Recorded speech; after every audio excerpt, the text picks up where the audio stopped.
Good morning, everybody. I welcome all councillors and members of the public to the latest meeting of the Northamptonshire Executive, including all those watching the meeting via live stream on YouTube. Members are reminded to keep your microphones muted unless invited to speak. Members, before we begin proceedings, I would like to ask all members and officers, as well as those in the public gallery, if they are able to stand for a minute's silence in memory of Raksa Moda, Yashma Kamdar, and Rudra Moda, members of the same Wellingborough family who tragically lost their lives on flight A1171 on the 12th of June.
Thank you so much.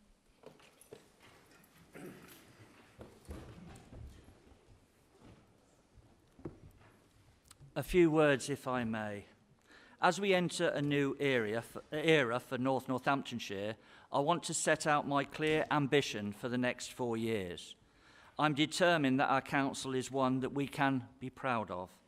I want us to be an exemplar council, the best in the country, because only then will we be providing the best services for our residents. As I said at council some weeks ago, I would like to see far more collaborative working, more cross-party political formulation, and more scrutiny of policy and performance. This executive believes in more pre-scrutiny of our decisions, as we know that this will allow us to make the most responsible decisions for our residents. As a result, residents will see far more open scrutiny of our decisions, far more accountability, and when we make decisions, they will have much more clear, open and honest communication about what those decisions are and, importantly, why we are making them. We want to listen to members, residents and businesses as we set policy and make decisions over the next 4 years, and that is why it is fantastic to see so many people here today.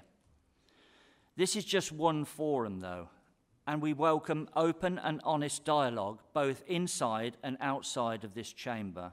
We represent everyone in Northamptonshire, and to do that well we must listen to and understand different perspectives.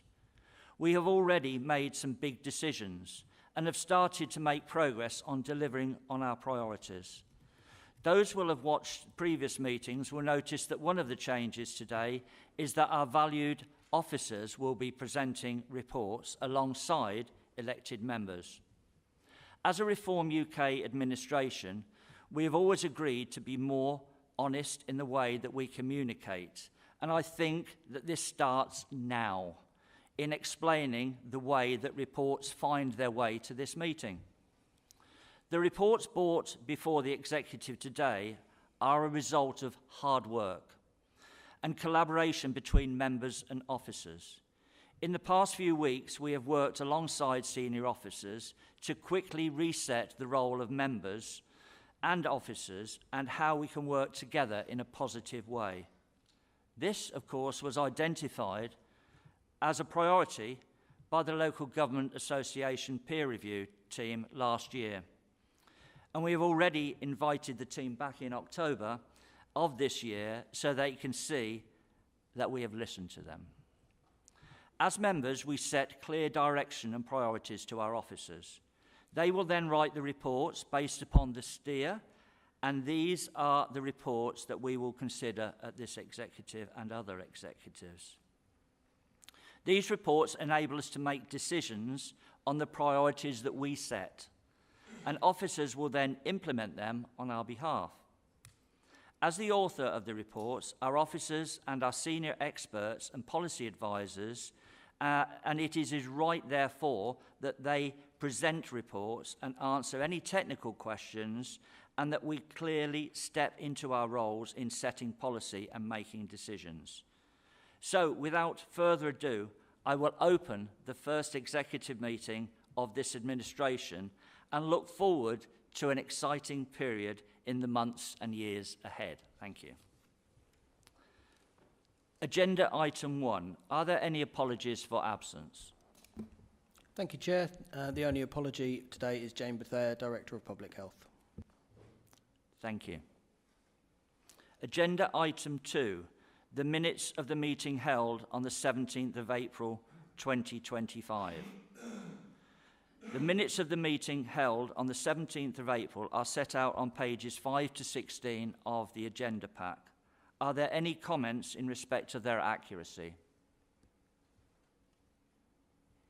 Please may I have a mover and seconder to approve these minutes?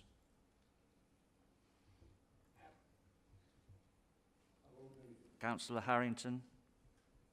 And a seconder, please. Councillor Kirk Harrison. If no amendments are...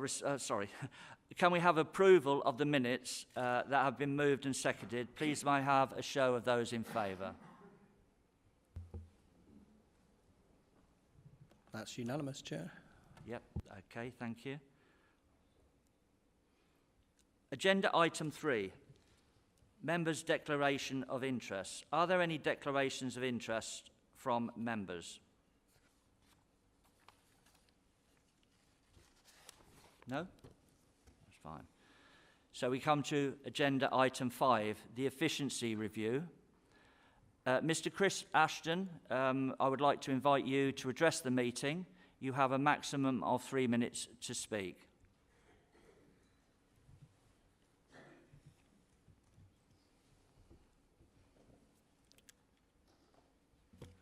Good morning. Congratulations to all the new and returning councillors on the successful election. I hope you will look to support all residents in Northamptonshire. I'm glad to see that the council appear to be reviewing their own efficiency. It's very important to make sure the council is spending money in the right places on the right projects. However, there are many residents across the county who are concerned that inefficiency may be used as a placeholder name to target residents Reform UK do not support, such as our LGBTQ+ and immigrant communities. Can the council confirm that the events such as Pride will not be watered down or cancelled? In the event that an inefficiency is found, how will the council look to resolve this? If, for example, it is found that the road maintenance contract is not fit for purpose or is inefficient, how does the council plan to get out of these contracts, and how much would it intend to pay to break out of the contracts and put to tender a new contract? And on a final note, I'm glad to see that this council appears to be breaking from the Reform UK national policy by not bringing in their rather questionable Doge team and not selling the county's data to a political party or limited company. Thank you. Thank you very much. I would like to invite Councillor Helen Harrison to address the meeting. Councillor Harrison, you have a maximum of 3 minutes to speak. Thank you, Mr. Chairman, and good morning, everyone. The Conservative Group welcomes the efficiency review. We've always supported improving efficiency and productivity to ensure the best services for our residents at the lowest cost. That is why, of course, under the Conservatives, this council had one of the lowest council tax rates in the country, more than £400 lower than the English average. As many people have said, Conservative councils cost you less and deliver more. In welcoming the review and its aims to continue to make the council more efficient, there are, of course, a number of points to be clarified. First, and may I congratulate the leader of the council in doing this, instead of having a doge run by the political appointees of the Reform UK party, he is having a review carried out by the professional officers of this council. This obviously has two advantages. The first being that the officers know how this council works and will be able to bring forward sensible plans to save money. Secondly, they have the professional skills and qualifications to carry out this work. As a previous portfolio holder, I know how hard the officers work to make this a great council. Nottinghamshire County Council's reform leader has announced a similar efficiency review, but has also confirmed that Zia Yusuf's Doge team will be coming to County Hall. So I hope the leader can confirm that his efficiency review will be carried out internally and follow correct council procedures, and no outside persons will be running this review or any other. Second, it is essential that any proposed efficiencies are brought back to executive for discussion and consideration. The reason that I say that is because you can obviously make savings by cutting services, but there would be a consequence in doing that. For instance, you could halve the amount of money spent on pothole repairs, but residents would be very unhappy. So that's why these decisions must be scrutinised by the executive and ultimately by council as part of the budget setting proposals. Can you confirm that this is what will happen? Third, you have stated in the paper that there will be no additional cost to the council in undertaking this review.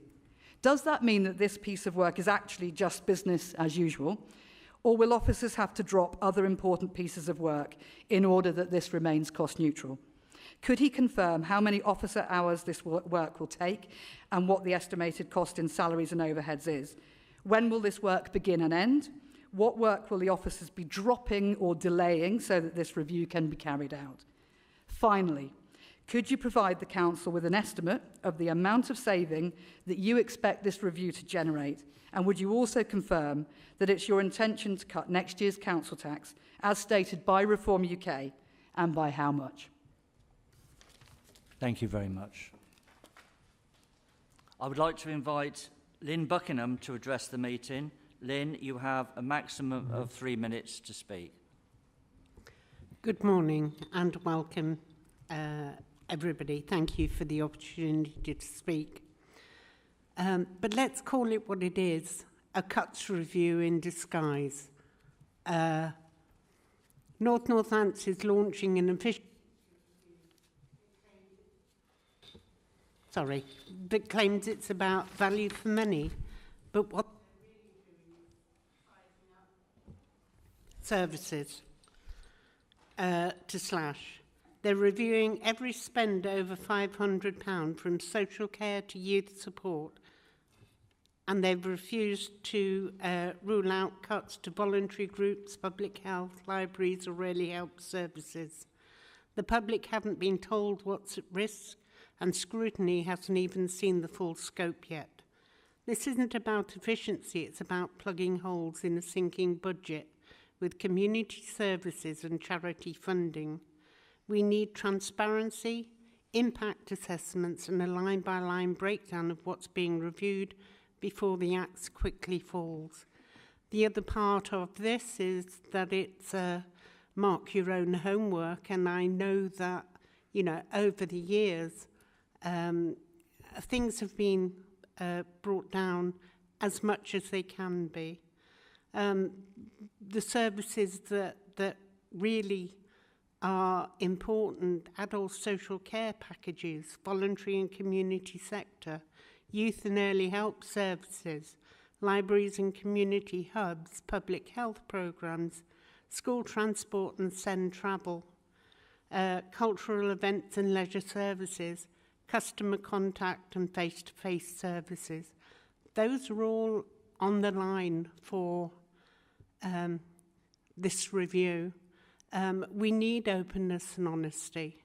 We need there to be somebody that looks over the books, as Councillor Harrison says. You know, will these things be brought back before they're cut? I hope they won't be cut. Thank you. Thank you very much. I would like now to invite Adele Wiley, the Chief Executive, to introduce the report.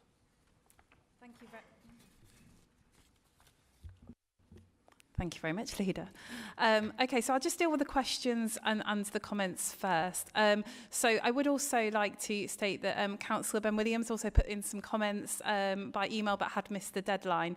And that was in relation to elected members having meaningful oversight, which I'll go into in a minute, but also around the fact that he would also prefer cross-party working and ensure that there is scrutiny, but also that this is a review that doesn't single out officers and isn't in that relation to that, but is more about efficiencies, processes and policy. So I said that I would pick that up as part of the introduction.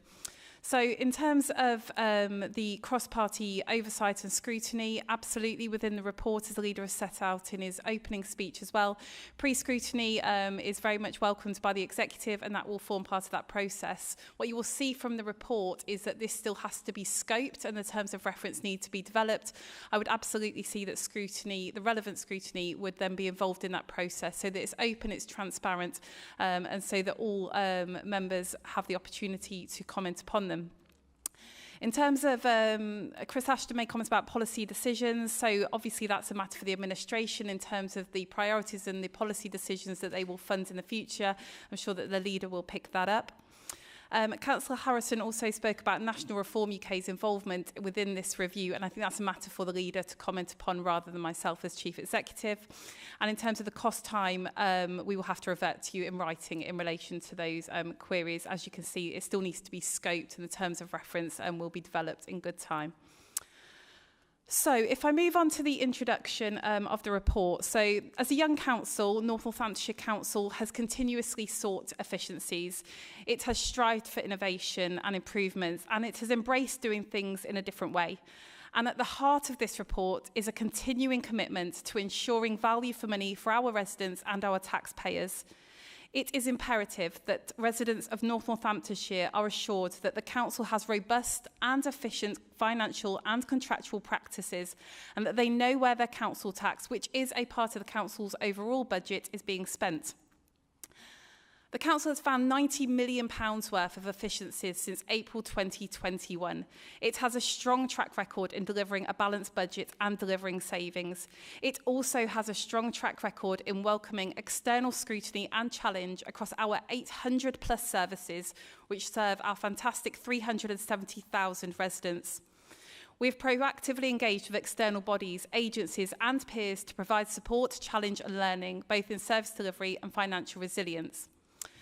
Whilst it is important to recognise all of that in the authority's achievements and approach, this council must embrace the opportunity to welcome further challenge, to welcome further scrutiny and to welcome further ideas.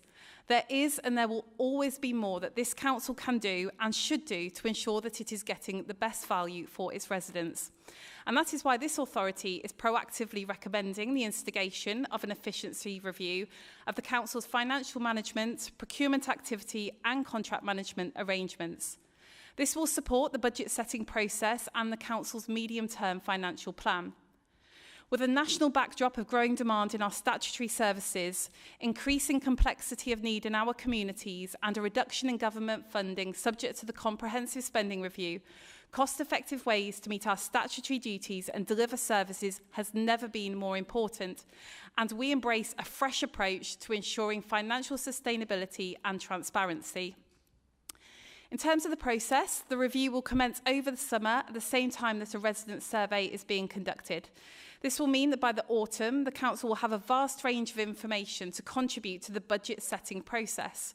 More specifically, elected members will have heard what is important to residents. They will have assurance over where and how public money is being spent. They will understand any weaknesses in governance arrangements, and they will be able to identify any further in-year efficiencies and improvements to strengthen the council's value for money arrangements. As it states within the report, the review will be undertaken by an executive working group and there will be engagement with the relevant scrutiny committee to ensure cross-party working. The recommendations are contained in the report in front of members, and with that, I'll hand back to the Leader of the Council. Thank you. Thank you very much. I would now like to invite member debate from the floor. Councillor MacDonald. Yeah, thank you. Councillors, officers and members of the public. This administration has a clear mandate to ensure that our council operates as efficiently and effectively as possible. We are here to serve our residents, and we take that responsibility seriously. The public rightly demands best value from the council and from the taxes that they pay. They expect innovation, accountability, and positive outcomes. It is our duty to meet those expectations, not just in words, but in actions. That is why I support the initiative.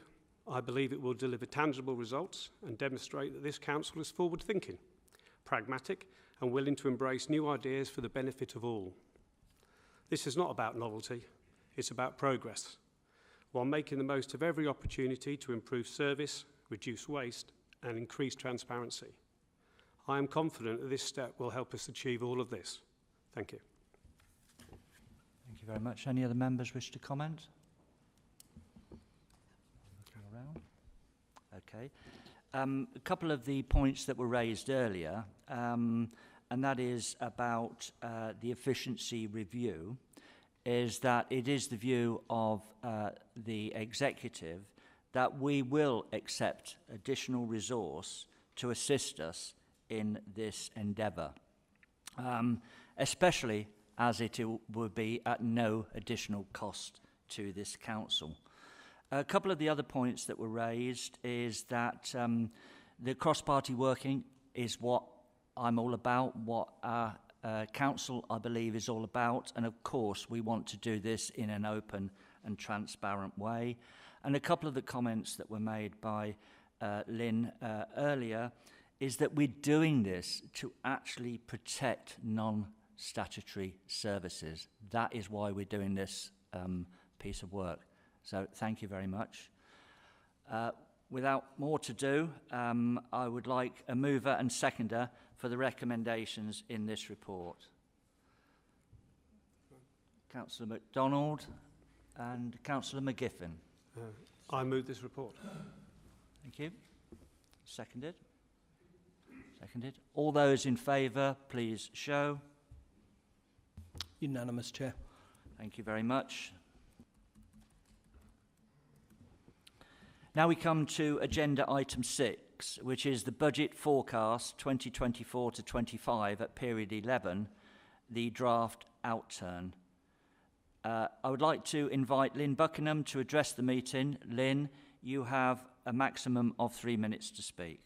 Thank you. Thank you very much. As the ex-chair of corporate scrutiny, what disappointed me on looking at this report was that the recommendations that the corporate scrutiny put in at the budget review haven't been taken forward, and the need for special monitoring around savings. It's useful to note that in the red, amber, green savings matrix, that there are no amber warnings, which is really strange. So you've either got red warnings or green. But I would like to see those recommendations taken forward. And I know that Councillor Griffiths, you sat on that committee for a while, so saw the work that was being done. So those recommendations should be carried forward. Thank you. Thank you very much, and can I also take the opportunity to thank you for all the hard work you conducted in the past in that role. It is very much appreciated. I would now like to invite Claire Edwards, the Executive Director of Finance, to introduce the report. Claire. Thank you, Chair. And just to address your question, we will obviously take the first opportunity we can, which is in the 25-26 reporting, to address those recommendations and review where we are, because obviously those recommendations would have come out halfway through. We're already delivering 24-25's budget. So to the report that we have before members today. So this provides commentary on the Council's draft outturn position for 24-25 and provides this for each fund as follows. So the General Fund is showing an overspend of 400,000.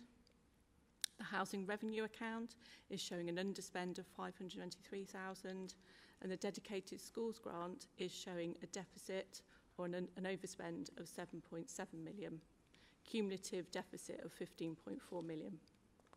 The monitoring report sets out the material financial issues that have been identified since 2024-25 budget was set in February 24.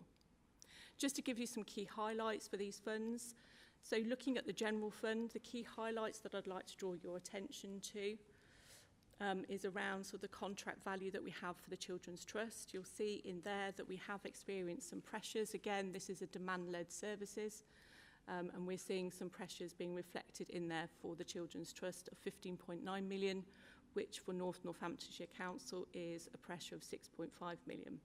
There has been some significant work with the Children's Trust team in ensuring and putting in place transformation plans to try and address some of the demand-led issues that we are experiencing. We've also seen some, again, pressures coming through adult social care team. There has been some significant work within this team, again, to address those and mitigate some of those pressures that we've seen during the financial year, and made some significant contributions to that deficit that we've seen in there of 13.7 million have made client contributions of 7.8 million. We're also seeing some significant savings coming through investment income of 2.4 million, contributing to the overall picture of the £400,000 underspend.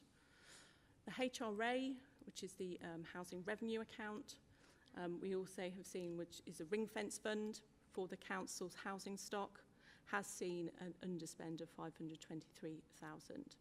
And this continues to show improvements during the financial year, which we have been able to also set aside in reserves.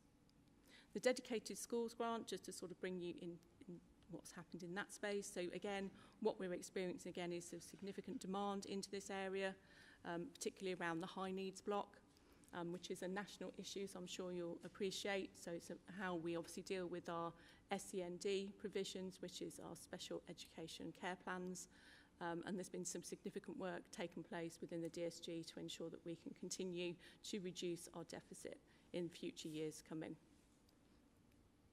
So what I'd like to do now is just take some questions, or happy to move to the recommendations as set out in the report in section 3. Thank you. I would now like to invite members to debate from the floor. Any members wishing to speak?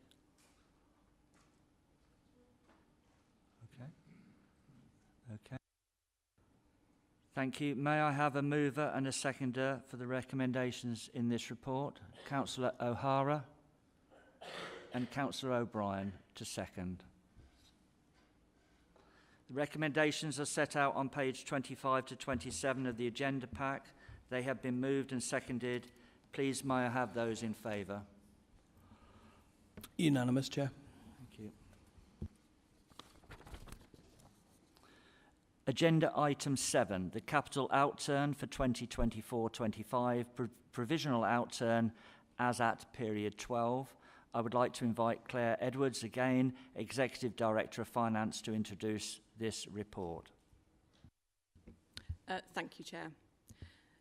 So this report before you sets out the draft capital position for 24-25 for Northamptonshire Council. So firstly, we have the General Fund outturn, which shown in section 5, paragraph 5.4, table 3, shows you a revised budget position for the capital programme of 108 million, including slippages from 23-24. We forecasted a spend of 50.4 million, which represents an underspend of 58.5 million, of which we are recommending 48.7 million of this will be carried forward into 25-26. There are various other adjustments that are required to ensure that the budget is complete and compliant, which is set out in paragraph 5.2 and 5.4 for the year-end drawdown. There's detailed analysis shown in Appendix A, providing the underspends by directorate and also explanations of why they have underspent. Within the HRA capital programme for 24-25, set out in paragraph 5.3 of the report, we're showing a revised budget of 23 million, including slippage of 23-24, and the forecast underspend is 11.8 million, showing that we've spent 11.3 million for the year, of which we are expecting to carry forward 7.4 million into 25-26. What I would just like to draw your attention to is that we are continuing to work hard with service areas in reprofiling the underspends into 25-26, and that work will be continuing and will be presented back to committee in the Q1 outturn for 25-26 in proposals in what those future profiling will look like. I'd also like to point out that this is in draft and will be subject to our audit, which will be completed at the latter end of this financial year. And so therefore we will wait to see if there's any adjustments that come out of that audit. Otherwise, I'll move to take any questions from members or go to section 3 of the report, which is the recommendations. Thank you very much. I now would like to invite member debate from the floor. Councillor Graham Cheatley, would you like to add anything to the report? No, just to personally thank Claire for all her hard work in producing these reports. We've had several meetings over the last few weeks, and I'd like to thank her and all of her team for putting them together. Thank you very much. Any other members wish to say anything on this report? Councillor Harrison. Thank you, Leader. Just in relation to paragraph 5.2, the budget adjustment that we're being asked to make. Obviously, I've noted the fact that it's related to SEND provision. I've seen on the ground just how important that SEND provision is in schools, how much of a difference it's making to people's lives, and I think it's important that we continue doing that good work. So I just thought I'd add that. Thank you. Thank you very much, and we're going to hear a lot more of SEND, both in this meeting and in future meetings, I'm sure. So, members, I'm looking round. Can I therefore now ask for a mover and seconder? Councillor Harrington to move. Councillor Gregory Wilcox to second. Can I have a show of those in favour? Unanimous, Chair. Thank you very much. And so we come now to agenda item 8, which is the Treasury Management Outturn Report, and I'd again like to invite Claire Edwards, Executive Director of Finance, to introduce the report. Thank you. Thank you, Chair. So this report before committee today is reporting the Treasury activity for Treasury Management for 24-25 as at period 12, so as at 31st of March 2025. So the key highlights of the report shown in Appendix A highlights the amount of long-term debt that we have and borrowing against the long-term investments. So overall, as at the 31st of March, we have a net borrowing position of 305 million. This has increased during the year from 24-25, 23-24, significantly around some of the short-term investments and cash reduction that we're seeing coming through in relation to supporting one-off funding around disaggregation activities and one-off funding around a capital programme as well. What we also see in the borrowing section of the report in section 4 is a detailed breakdown of the makeup of the borrowing activity. What you'll also see is that this is all fixed and is maturing in terms of interest rates and the number of years that you'll see in that activity as well. So overall, we have a portfolio that has an average interest rate of 3.22%, which is significantly better than the current market position. So in terms of assurance and security, we have managed to lock down all our borrowing requirements and therefore protecting the authority from any fluctuations in interest rates that it may experience if that was not the case. Moving to investment, so the council does hold significant cash balances and it does make sure that it does invest that money wisely into different bank accounts and different facilities, so money market funds and called accounts. So you'll see in section 5 in table 4 of the report that we are obviously holding significant cash balances, £137 million, of which we have a significant amount in government authorities and we're seeing a significant yield of just over 5% that we've got through the whole year. We have seen a significant drop-off in cash balances, so what we are seeing is a significant reduction in cash as we have at the end of the year. So primarily this is funded from the fact that council tax is no longer collected in period 11 and 12, and we're also seeing some increased activity in terms of expenditure going through the capital programme. So what we've also seen in some of our investments, which we'll just draw your attention to, in some of the real estate investments, we have seen some experience around some activity where the property fund has not been performing very well and actually has been closed in the market. This has created some additional losses within that product, and we have obviously taken the decision to withdraw from all of those activities. However, what I would point out, as it's set out in the report, that all of the impact of this in terms of loss to that investment has actually been covered and been set aside in a reserve, as this was made aware in May 2024.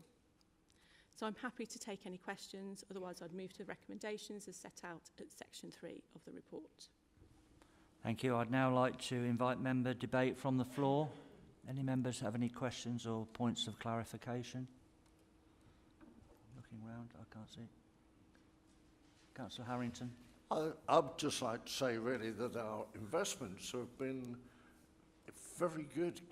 You know, the interest rates have not been that stable, and I think the interest rates that you've used, investment-wise, have been excellent, really. Thank you, Councillor Harrington. Any more questions or comments? Please may I therefore have a mover and seconder for the recommendations in this report. Councillor Kirk Harrison to move. Councillor Eddie MacDonald to second. All those in favour? Unanimous, Chair. Thank you very much.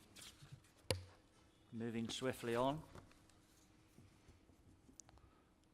There's one more, Claire, which is agenda item 9, which is the performance indicator report for period 12. I would like to invite Claire again to introduce this report. Thank you, Chair. So this report draws to a close the monitoring for 24-25 in relation to the performance as set out in this report. So this actually deals with all our KPIs, indicators, and they're split into 3 different sections. So within the report we show KPIs for core, services and organisation health. So this report obviously deals with all those 3 areas and is also including the month as well as the quarter 4 activity. We do have 157 KPIs in this report which are set out in the appendices, and I won't go into all of them. So at period 12, and for those KPIs with a target set, there was data available. There's 62% are on track or exceeding target, 19% are within tolerance, and 23% are performing below target. So just to sort of give you some key comments around some of these KPIs. So the core indicators under the active fulfilled lives comments show various performance with a mixture of KPIs underperforming and overperforming. I won't go into the detail for every single one. Just to sort of go into the brighter, better futures, the core KPIs under this, there was mixed results in terms of the activity under here, but mainly focusing on Children's Trust KPIs. Modern public services, so there's only 4 KPIs, 2 with targets, and they related to council tax and business rates, which were both underperforming in relation to systems shut down in the latter part of the financial year. Under Safe and Thriving Places, core KPIs remained a key commitment in relation to voids and relets for properties. Highway KPIs relating to street lighting and road defects and planning application decisions on timescales. They are all on target for Q4 except the priority 3 highway defect response times, and despite the in-year position meeting this target.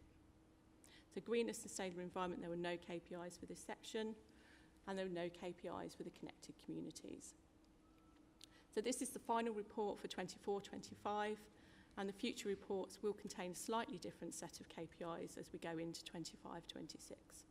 Otherwise, I'd like to take your questions, or I'd move to section 3 of the report for the recommendations. Thank you. I'd now like to invite members to debate from the floor.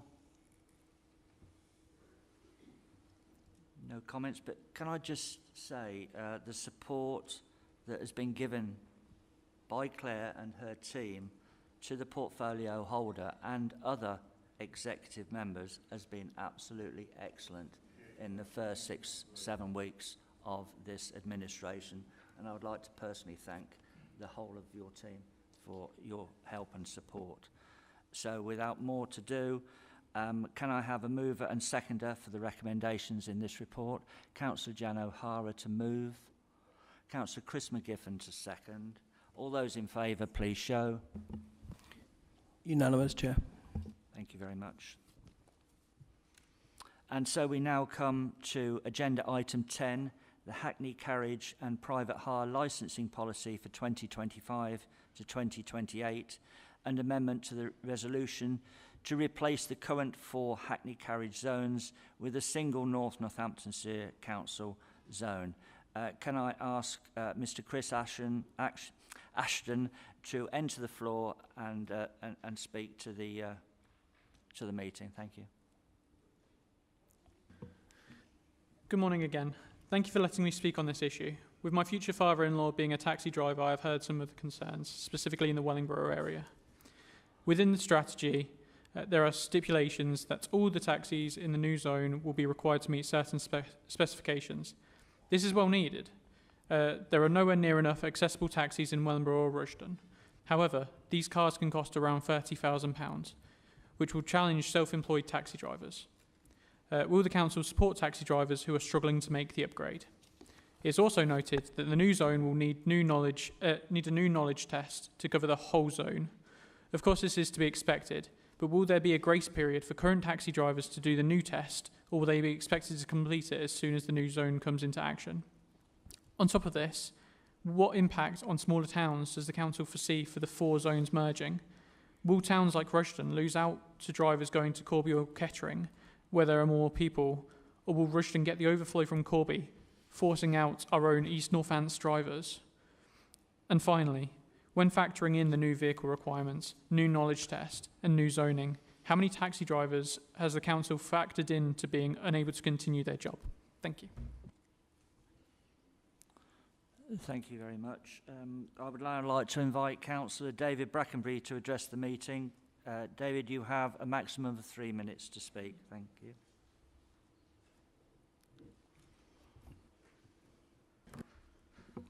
Thank you, Chair. Good morning, and firstly I would just like to welcome all members of the Executive to their places and wish them very good luck in the next 4 years.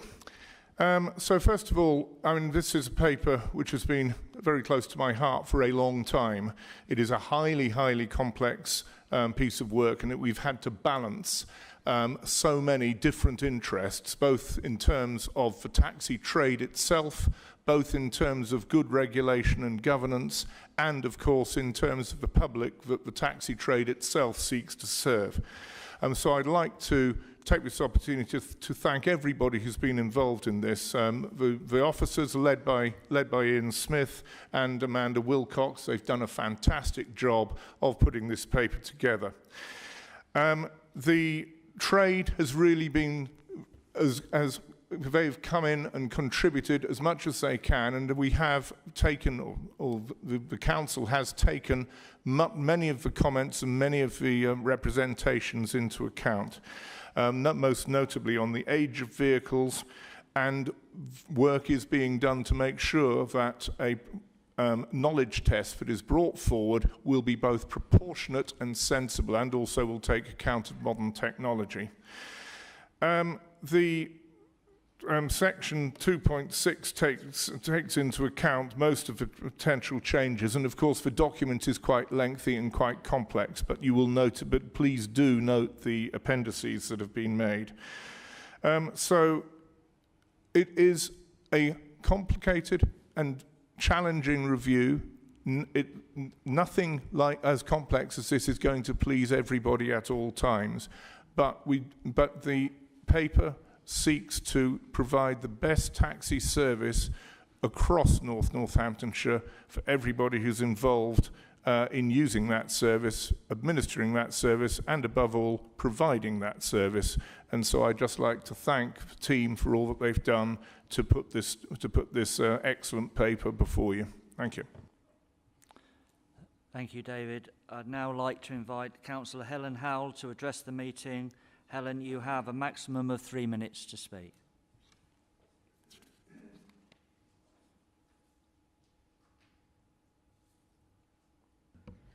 Thank you, Chair, and welcome to everybody. I'd also like to send my thanks to the team for bringing this paper to the Executive and thank everyone who contributed to the consultations and public engagement. I have, however, heard a rumour through the grapevine that it is the intention of the Executive to agree the policy today and then carry out a further review soon thereafter. This would be a very bad idea. If Executive do not agree with the recommendations set out in the report, they should either change the policies or defer acceptance of the recommendations. To agree the policy and announce a speedy review contributes to another lengthy period of uncertainty for the taxi trade across Northamptonshire and will have an adverse effect on the public who benefit from these services.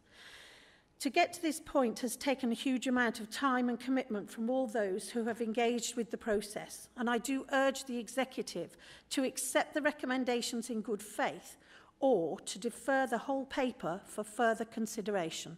Thank you. Thank you very much for that. So now we move to Mr. Henry Liffen. I would like to invite you forward. You have a maximum of 3 minutes to speak.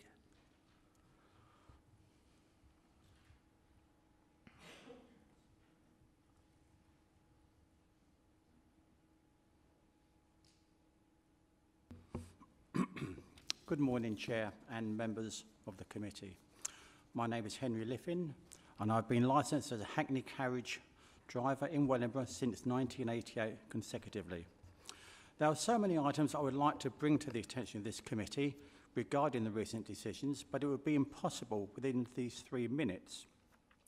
So I would like to ask that this licensing policy be put back to the relevant committee so there can be a proper consultation on this with the public and parties involved with the operation of Hackney carriages and private hire vehicles in North Northants. It seemed that the remit of the previous licensing committee was to get harmonisation through whatever the objections were, and I'm hopeful that the new committee members of North Northants Council will listen and work with the Hackney carriage and private hire trade. Finally, I am completely opposed to the new geographical test being proposed, which would entail learning the whole of the North Northants zone, which is bigger than the knowledge test of London, much bigger. And where at present, we only need to know the area in which we choose to apply for hire, which in my case is Wellingborough. If this new rule is passed, then with a heavy heart and sadness, as I operate a wheelchair accessible vehicle, I would hand my taxi licence back to North Northants Council and thank them for taking my business away from me. Thank you. Thank you very much, Mr. Liffen. I'd now like to invite Ricky Dunkley to address the meeting. Mr. Dunkley, you have a maximum of 3 minutes to speak.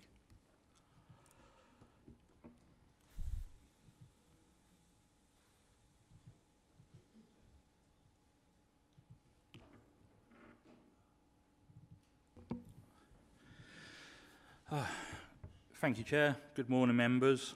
My name's Ricky Dunkley. I've been in the trade in Wellingborough for just over 20 years. I'd like to dedicate most of my time to discussing Wellingborough Hackney carriages and the policy requiring all of them to transition to wheelchair cars by 2026. I've written to many of you, if not all of you. My current taxi, at the time I brought it, cost me £8,000. I would like to typically spend a similar amount on my next upgrade. Under these current policies, which are coming in, I would be expected to spend at least 65 grand for a low, basic car. That's a 700% increase on my investment. Please tell me one other industry which is required to do that. If this goes through, I will either have no choice but either to close my business or to move it to another council and work off cross-border laws. Wellingborough Hackneys were deregulated in the year 2000. We had 34 wheelchair cars come to the town. Currently, we now only have 5. These are mainly used for school runs and the odd private bookings. The rest left. There was no work for them. Many people, older people, walked straight past them to get in the yellow cabs. We was told at a recent meeting with the licensing team that having the wheelchair cars would bring new trade to the town. As I say, this was deregulated in 2000. It's 25 years. How long do you want for this new business to turn up?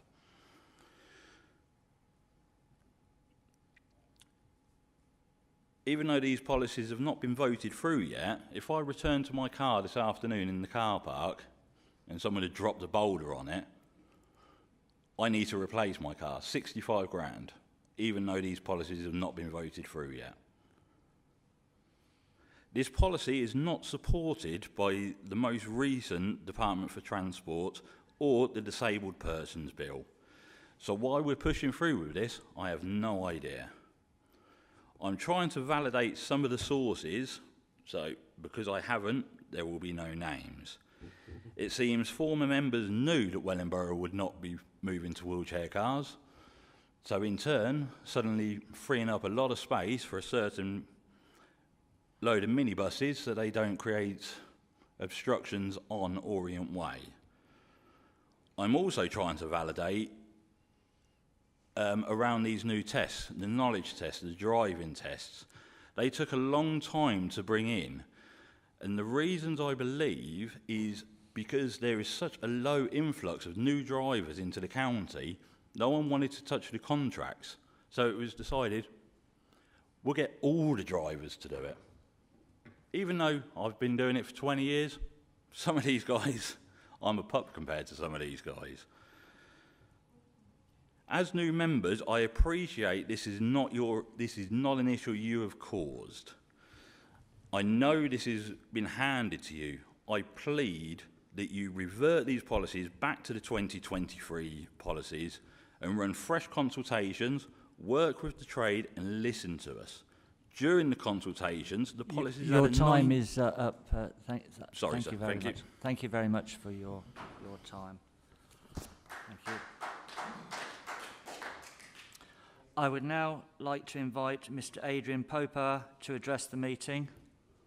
Sir, you have 3 minutes to speak when you arrive at the lectern.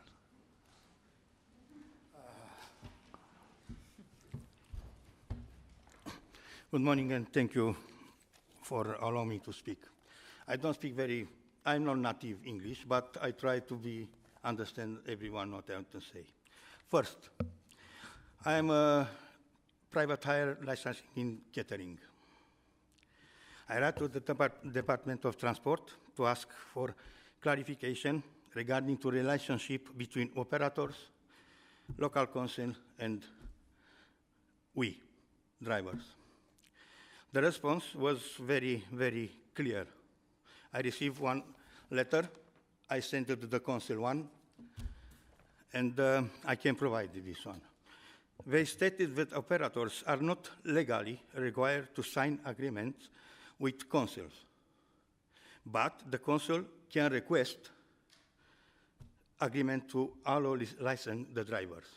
I tell you this because starting for January 2025 this year, my income is less 30% because the Uber drivers, what is licensing in another council, Northampton, West Northamptonshire, Cambridge, Peterborough, and is coming in work in our district because in the law, when it's doing the regulation for taxis, the minister is telling me the name is triple license lock. And if I have license in Northampton and the Uber application, because it's not restricted in anywhere, it can work anywhere.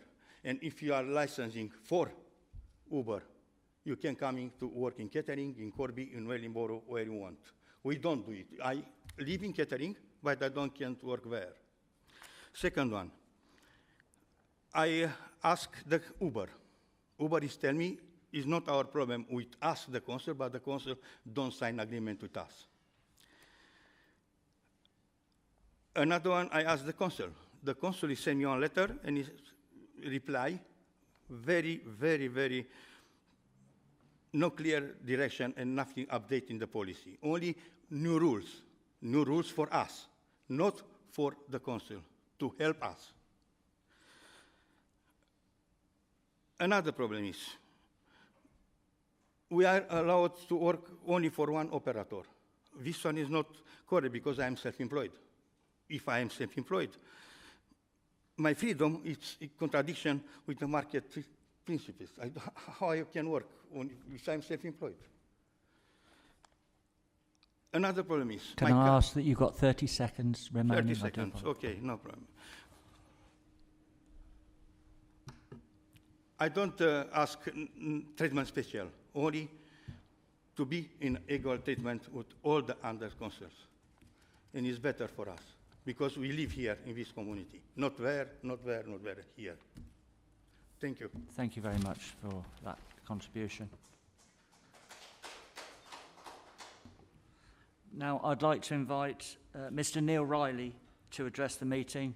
Neil, you have a maximum of 3 minutes to speak.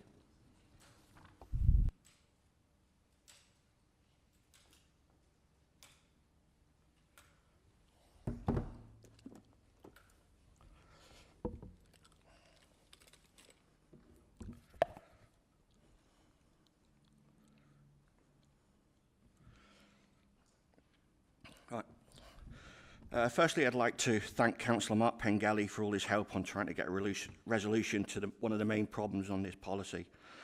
There's many issues on this policy. I'm only going to focus on the main one. The reason for that is because it's going to go through anyway. I'm not naive enough to believe that it won't. And the main issue is the last-minute addition to the policy that first-time vehicle applications need to be Euro 6. At no point in any discussions was this talked about. Not at the licensing meeting or the place and environment scrutiny meeting. Why has it been added so late? Was it deliberately to mislead the trade or to try and pull the wool over the eyes of this inexperienced executive committee? This would have been fiercely contested at every point. The email sent between executive and Councillor Pengelly said it's broadly in line with MOT emission rules. If you were to take a quick look outside in the car park, I think you'll find quite a few Euro 4 and Euro 5 engine cars that have all passed their MOTs. And we have both Euro 4 and Euro 5 taxis still passing their test. There's a massive shortage of available vehicles and you're making it smaller by introducing restrictive regulations. Add to that, we're only allowed to have them black and it makes the number even smaller. It amazes me that you're even allowing this since your whole election stance was that you were going to scrap net zero. But in your first council meeting, here we are, with you pushing this agenda against special purpose vehicles, wheelchair accessible taxis that is, which are, according to your policy, are exempt from the zero emissions rollout to ensure that there is much needed availability for customers. Before the intervention of this authority, the system worked perfectly with 15-year rules in place and vehicles were changed regularly, with each change bringing older vehicles off the road to be replaced by newer, cleaner engine vehicles, gradually over time getting us closer to a cleaner fleet. In fact, from late 2018 until March 2023, just before this new policy was put in place, there was 196 changes of vehicles in the Corby area alone. In the last 2 years, there's been less than 20.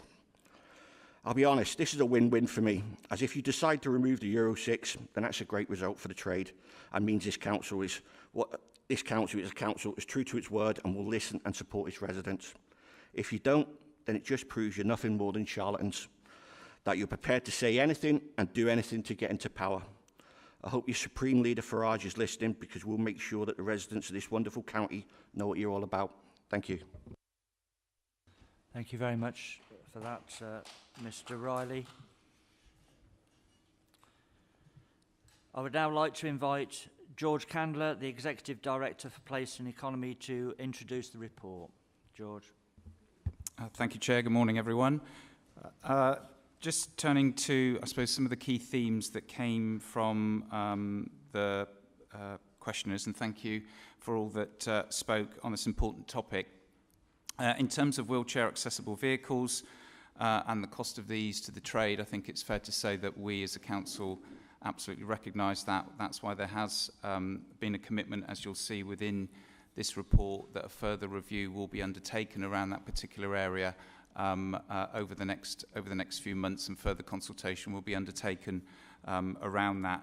We absolutely recognise the importance and the livelihood of the trade, and for that to be affordable. But also, as you'll see in the report, we have a role as the licensing authority in setting out the policy and the changes that we put within that. In terms of the review, as you'll see in 6.3, that there will be a further review, as I've just articulated, with regards to the policy on some specific areas, which again I'll touch on when I introduce the report. There are also comments on the knowledge test. You'll see that the knowledge test is referenced within this report, but is not part of the recommendations before members this morning, and that is something that we will want to consult on. So the point around grace period and the details around that, clearly we will want to seek the views of the trade when we undertake that piece of work, as we did with the two focus groups workshop events that we did with the trade in shaping this particular policy. Thank you for the various kind comments as well in relation to pulling this fairly complex policy together.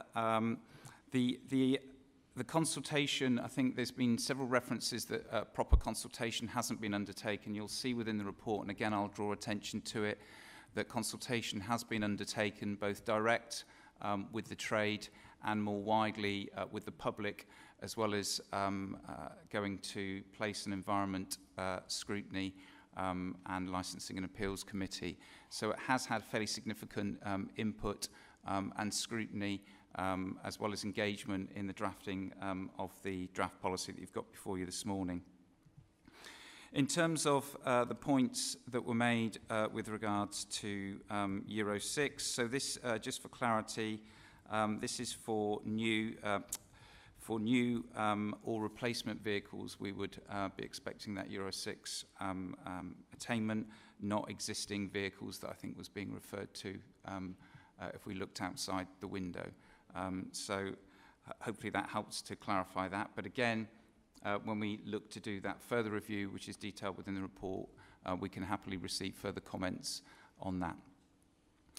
So turning to the report itself, it's twofold before you this morning. The report sets out the proposed updates to be made to the draft Hackney and Carriage private and private hire licensing policy 2025 to 2028. You'll see that draft policy is provided at Appendix A, and there are a number of supporting appendices also attached following public consultation.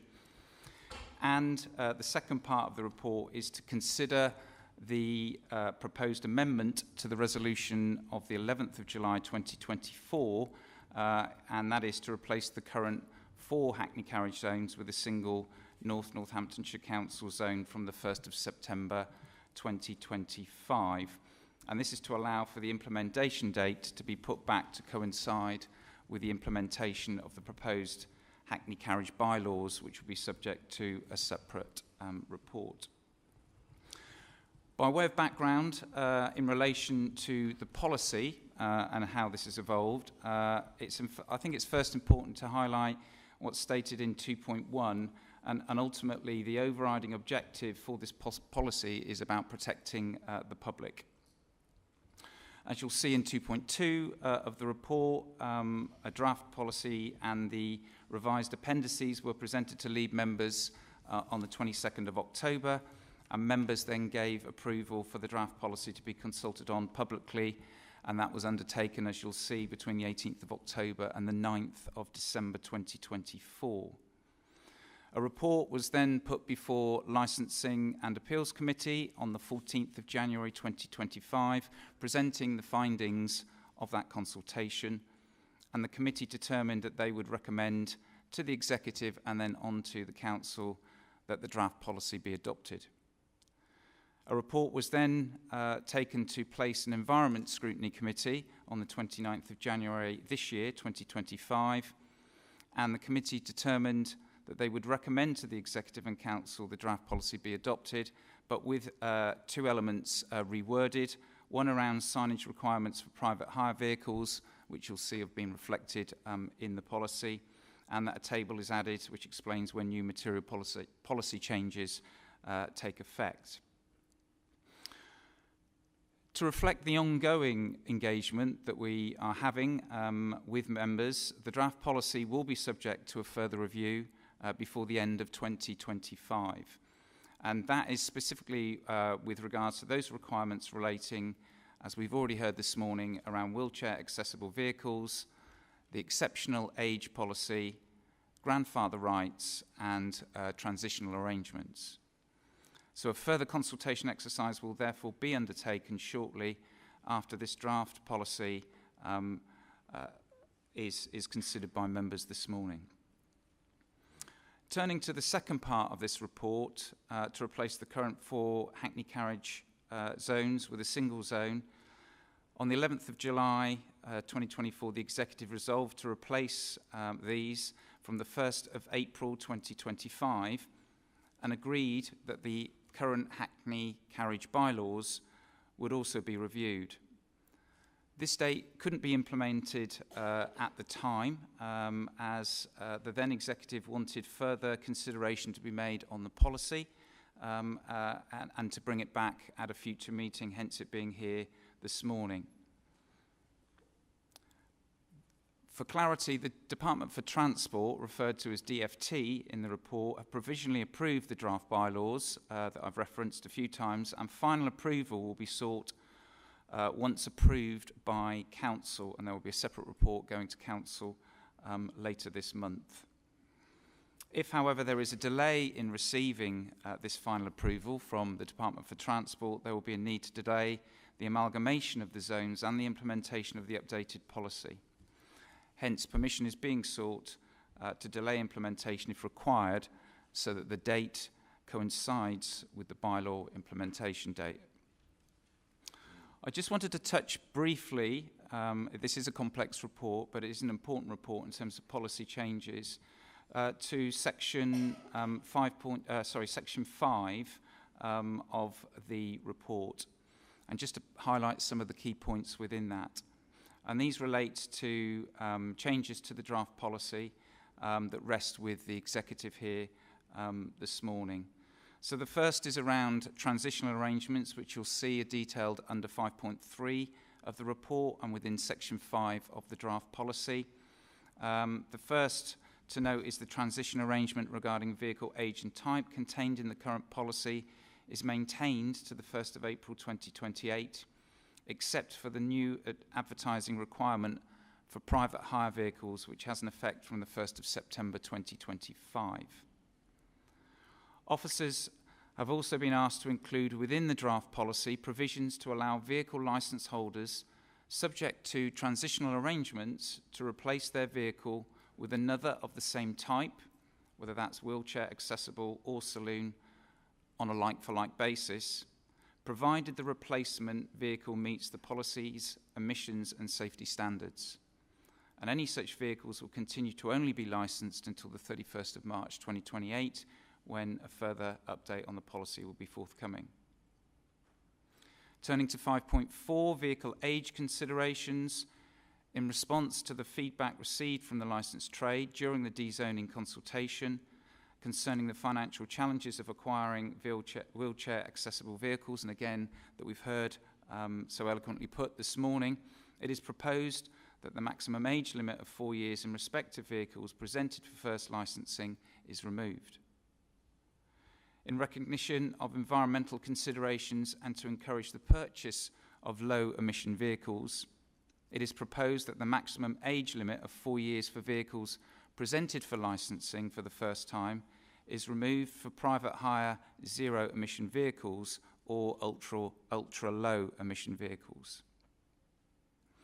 Turning to 5.5 of the report and environmental considerations, during the consultation exercise, licence holders highlighted their concerns over the plans detailed in the current policy relating to the phasing out of non-zero emission vehicles in the future, currently the 1st of April 2025 for first licensing and the 31st of December 2030 for renewals. Officers have listened to that and have taken these concerns into account alongside the new administration, and following further engagement with members, proposed to remove the prohibition on licensing petrol or diesel-fueled vehicles for licensing. Instead, in line with the Department for Transport best practice guidance, the Council will continue to require that all newly licensed and replacement vehicles meet at least Euro 6 emission standards unless the vehicle is zero emission. So, as I was mentioning earlier, this is for newly licensed or replacement vehicles, not existing. While the Council will not mandate zero emission vehicles, it will, of course, continue to encourage operators to consider transitioning early where that is feasibly and financially possible. Turning to 5.6 and vehicle specifications and legacy terms and conditions, the requirements in relation to wheelchair accessible vehicles has been updated and strengthened and will apply to vehicles presented for the first licensing from the 1st of September 2025. Although, as is the questions that have been raised and the points that I was making earlier, a further review of wheelchair accessible vehicle requirements is planned to be completed before the end of 2025 because we understand the strength of opinion around this particular area. The specifications relating to the colour of private hire vehicles, and again that was mentioned in one of the questions earlier, is also to be modified. The updated draft policy now states that private hire vehicles may be of any standard manufacturer's colour but must not be black, and this is to enable differentiation between the vehicle type and those operated by the licensed Hackney carriage vehicles, which must be black. Officers have also strengthened the exceptional age requirements and also harmonised vehicle standards and removal of all policy requirements in terms and conditions previously conferred by grandfather rights to holders of existing licences in the current policy. Under 5.7, there is reference to vehicle signage and vehicle advertising, and the draft policy, subject to consultation, prohibited any commercial signage on private hire vehicles, and instead stipulated that signage on such vehicles is limited to signage and badging required by the council, the plate. No consultation responses were received during that October to December period that I was referring to earlier from the trade. However, one of the speakers at the Licensing and Appeals Committee in January did raise a concern over the potential impact of the amendment and stated that by not allowing private hire companies to add their company details onto the vehicle, then this could cause confusion for customers and prevent them from being able to identify the correct vehicle that they have booked. Therefore, officers again have considered and listened to that feedback as well as that of the Place and Environment Scrutiny, who also raised similar concerns, and the wording of the draft policy at 10.67 and 10.68 has been amended accordingly. There are also changes within the policy, as you'll see, under vehicle testing and inspections, transfer of ownership, fees and charges, inclusion of licensing objectives, driver licensing requirements, accessibility, appeals, Hackney Carriage bylaws. So some fairly significant changes, and they're all detailed in Appendix A within your report pack. Turning to next steps and subject to the decision made by Executive this morning, a report will be presented to Council on the 26th of June 2025, requesting approval of the draft policy and approval of the updated bylaws that I was referring to earlier. The policy will need to align with the introduction of the updated bylaws and the removal of the 4 separate Hackney carriage zones and in the introduction of the single zone. It is planned that the draft policy will be subject, as I've already mentioned, to further reviews before the end of 2025. And again, for clarity with respect to the requirements relating to wheelchair accessible vehicles, the exceptional age policy, grandfather rights and transitional arrangements, a number of which were raised by those that spoke on this topic this morning.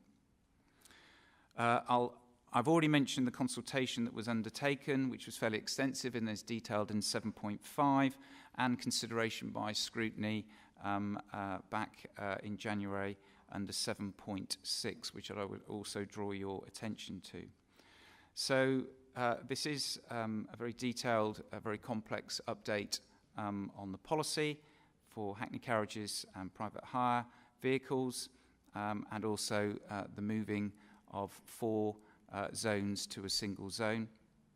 The recommendations are detailed under section 3.1, A, B and C within the report, and the reasons are outlined in 3.2, 3.3, 3.4 and 3.5. Thank you, Chair. Thank you very much. And before I open it up to the floor, I think it's time to take a 10-minute comfort break. I can see people are very warm, and so if we can do that now, that would be really useful. Okay, so 10 minutes then, please, ladies and gentlemen.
Thank you ever so much. We'll reconvene the meeting following that break. And I would now like to invite member debate from the floor. Councillor Kirk Harrison. Thank you, Chair. So, as Executive Member for Regulatory Services, thank you to George Candler for the very detailed introduction to the report. Thank you also to Councillor Brackenbury for the kind words about the officers. He's absolutely right. There is a lot of work that's gone into this, and I really appreciate them working with me to bring something that we feel is suitable for the executive meeting. So thank you to everybody concerned. The thing to note about this is that it is a transitional policy. It is not the final word on the matter. It really is important to get that across. Why bring it now? Well, significantly, we need a harmonised approach. Currently, decisions are being made on a case-by-case basis. They're being made relatively ad hoc, and that presents a significant risk to the council. So we've agreed that we do need to bring forward this policy, but what we've secured is a full review by the end of 2025. So as I say, this is not our final word on the policy. So it might seem slightly odd that we're bringing a policy, approving it, and then going to review it immediately, but that is what's happening. And the reason for that is simply because we absolutely need a policy to come forward now. The big issues that are still to resolve include grandfather rights and their application, and also the policy position with regard to wheelchair accessible vehicles. It's really, really important to stress again that we are listening. We have listened. This policy has been subject to significant consultation, as you can see from the appendices, but we feel that it's important to listen more. One of the major things that we need to change, the wheelchair accessible vehicle policy situation, we can't just do so without consultation, hence the need for the review. We're not pretending that we know everything. We need to listen to everybody. We need to listen to people in the trade. We need to listen to officers. It's a balancing act. For every change we make in the policy, there's a consequence. And we just want to make sure that we avoid any unintended consequences moving forward. Hence, as I say, this is a transitional policy. It gives us a platform to move forward with a safe and efficient service. So the key amendments that I talked about from the policy that we inherited, the key amendments for the policy that we've inherited essentially from the last administration that enable us to bring this forward to something we can own today include the protection of grandfather rights. So that essentially means that whatever taxi drivers are driving at the moment, they will continue to be able to drive going forward. Nobody has to change their vehicle today or September or at any time up until at least 2028. That should give some sort of clarification to anybody in the trade at the moment. The other really important thing that works together with those grandfather rights is the ability for like-for-like replacements. So if a driver is driving a vehicle today, it gets written off tomorrow, they can replace it with a like-for-like vehicle. I need to be as unequivocal about that as possible. We've also made amendments in relation to the age and condition of vehicles. They will be able to stay on the road if they meet the standards that we expect of vehicles under the exceptional condition policy. And as I say, we are reviewing this before the end of the year. In relation to the Euro 6 standard, as I said, we are enabling like for like, but the Euro 6 emission standard has been the standard since 2015, since all new vehicles from 2015 have been expected to meet that standard, and that's the standard that most closely aligns with the MOT requirements. So that's why that standard has been implemented. In terms of Euro 4 or 5 standards, it is very likely that those vehicles are now significantly old, and they're more than likely nearing the end of their serviceable life. So as we move forward, Euro 6 compatible vehicles are more and more likely to be more affordable. I've already talked about the commitment for 100% wheelchair accessible vehicles. We have committed to review that position before the end of the year. So there's no changes needed right now. I believe that covers off most or all of the points raised, but if members have anything additional to add, then I'm happy to propose this policy and support it alike. Thank you. Thank you very much. Can I ask a question, if I may, of you, Kirk, or indeed George Candler, and that is, if the government changes its position with regard to net zero targets, whatever that government may be in the future, how does that affect the Euro 6 situation?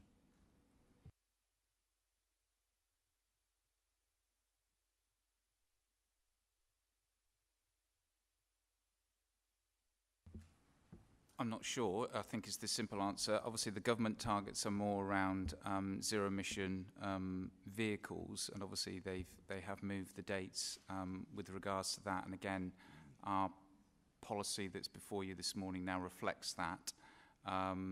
But in terms of the Euro emission standards, that's something that is sort of followed by the manufacturing industry in terms of what's required. I don't know whether, Ian, you want to add to that at all. I think, Lead, we just keep that those issues under review. We will continue with our own policy to track the government's requirements around net zero, and we'll and obviously the policy reflects that. In that we will just continue to track that, and obviously the industry will have to abide with whatever changes that are brought in relation to that with respect to future dates, but we haven't prescribed the dates in the policy in terms of how it's currently set out.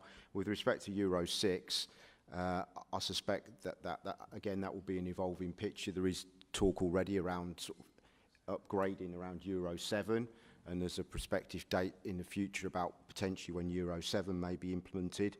So I don't see the fact that we're going to find ourselves in a situation whereby we're not considering Euro 6 as a standard. I think that will stay as a standard. But as already been said, it's clearly that has already got an element of it being historical in terms of backward looking. So I think in terms of future emission standards on vehicles, we will just have to ensure that our policy keeps that under review, and there will be opportunities for the policy to be regularly reviewed going forward, because with the policy of this nature, with the level of detail with it, there are going to be changes in the wider environment in terms of the industry, government legislation, guidance changes, and our policy will have to track that. So I think there's ample opportunity for our policy to be reviewed at a future date to incorporate any changes that there are around either net zero or around emission standards. Thank you. Thank you very much for that. Councillor Harrison. Thank you again. Just to add to what Ian said there, obviously the government have a policy currently that all vehicles should be electric vehicles by 2035. The policy that we inherited originally did state exactly the same requirement. That's now been stripped out. Thank you for that.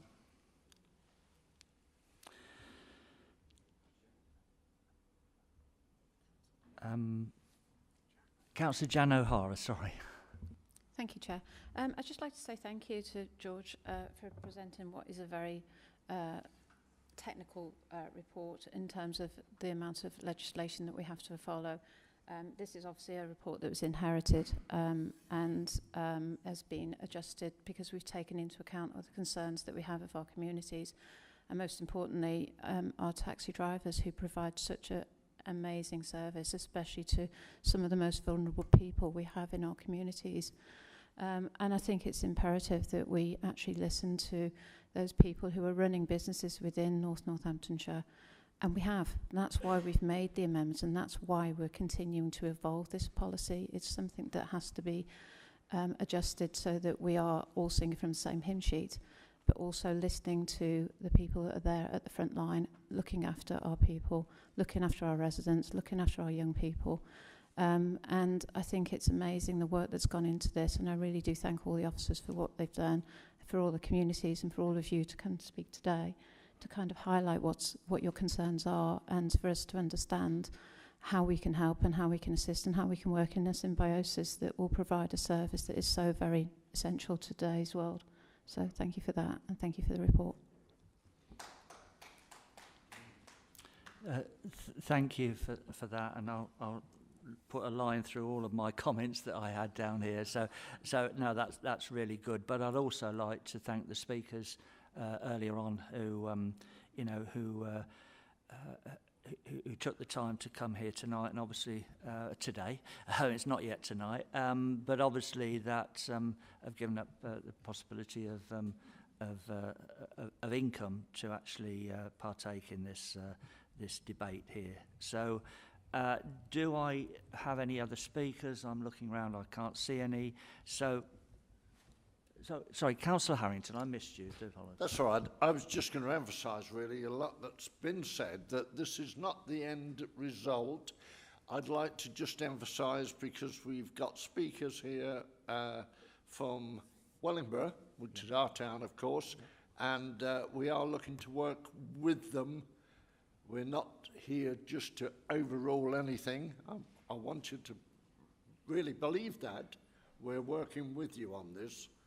So let's not get too concerned at the moment. We're still a long way ahead of finalising things. We're not at the end of this yet. Okay. Just want to emphasise that. And we do value what they do, of course. Absolutely. So can I take it then that you are happy to move this report, Councillor Harrington? Yeah. Do I have a seconder? Councillor Jan O'Hara, how about that? Yeah, so thank you very much. Well, the recommendations are set out on page 153 of the agenda pack. They have now been moved and seconded. Please may I have those in favour? Unanimous, Chair. Thank you very much for that.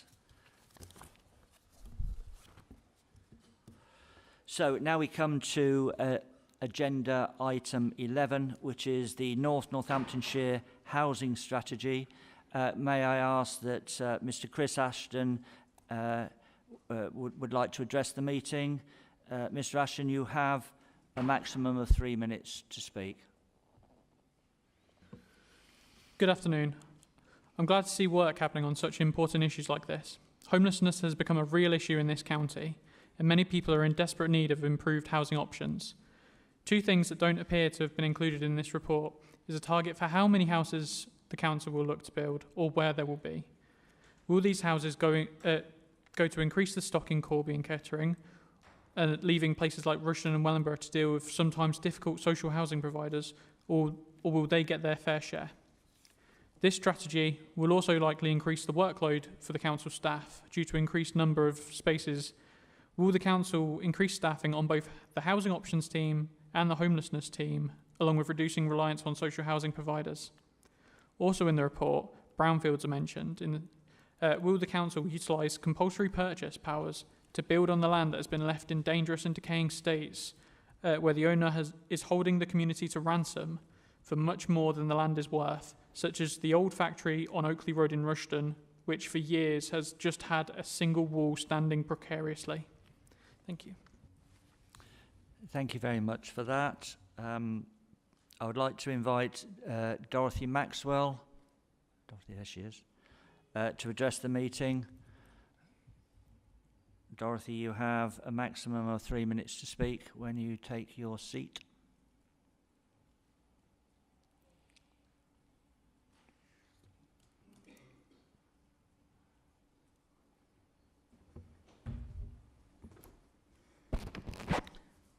Good afternoon. When looking at the future of housing development for residents, whether they're private, social or homeless, it seems that the planning department never takes residents' views. Even when they put their views across, they're simply ignored out of hand.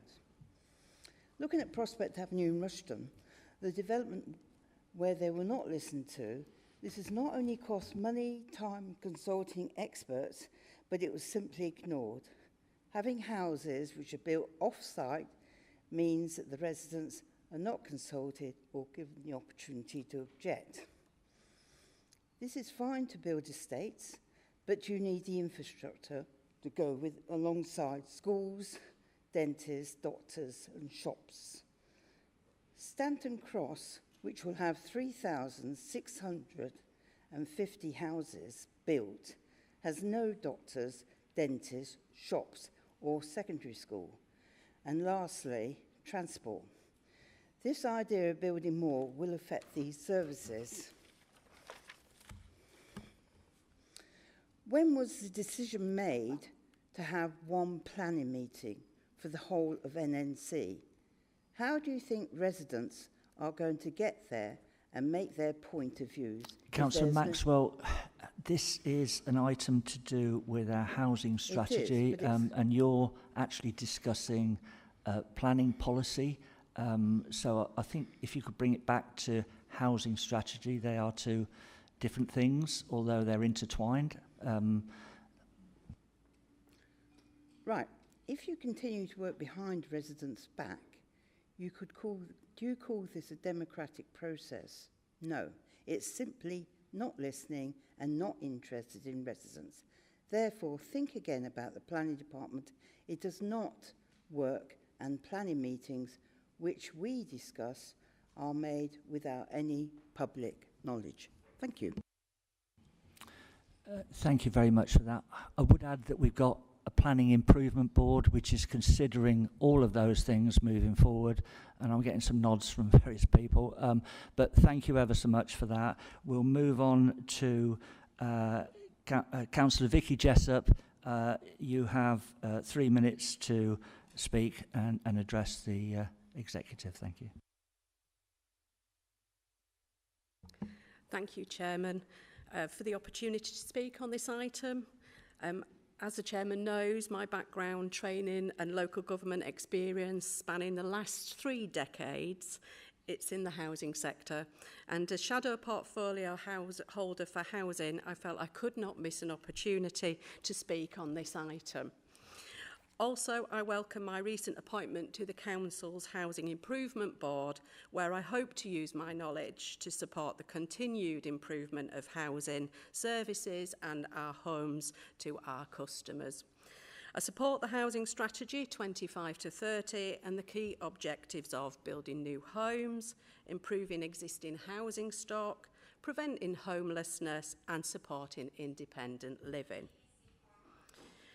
The housing strategy makes reference to the growing financial pressure of temporary accommodation, but it does not specify an exact cost figure. Information seems to be missing at page 16. How much is the council spending annually on temporary accommodation is my question. There is also a very concerning gap in the supply of homes to meet the growing demands of the population of Northamptonshire.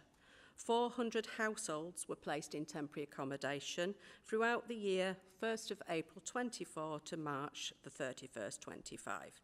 650 households were accepted as being owed a main housing duty over the same 12 months. 5,500 households are still on the housing register as at the 31st of March 2025. I estimate there is a demand for 6,150 affordable homes at the current time. But how can this demand be met if only 1,042 properties were let to households from the Keyways housing register over the year? 479 new affordable homes were completed. So I calculate that only a total of 1,521 homes became available for letting during the last financial year.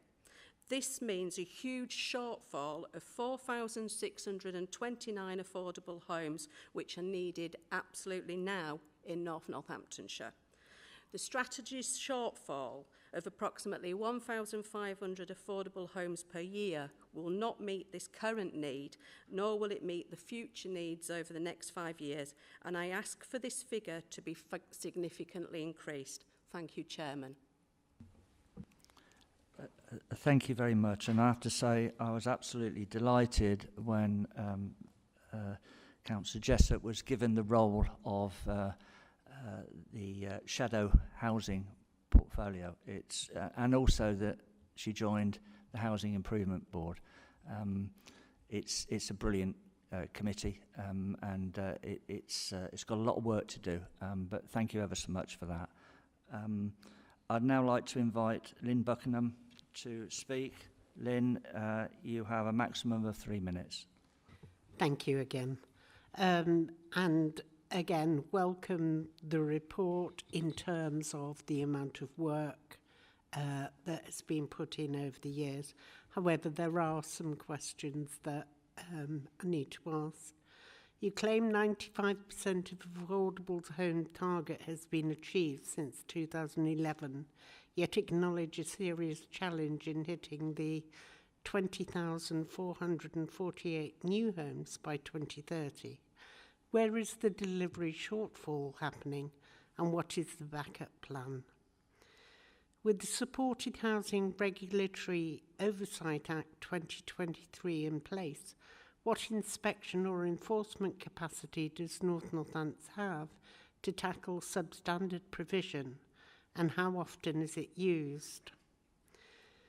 You cite the private rented sector as a key pressure point. What's being done to address rogue landlords, poor standards and Section 21 evictions before the Renters Reform Bill lands?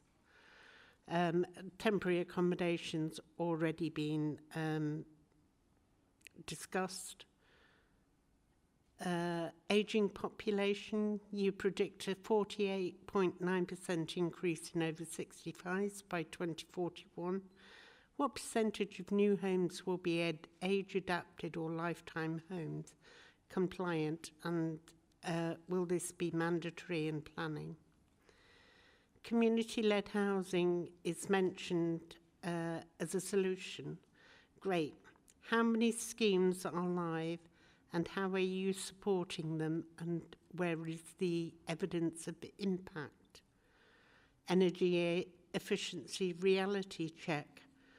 The strategy promotes zero carbon homes and retrofits, but how many homes are in the council's own stock are currently below EPC Band D, and what is the retrofit timeline?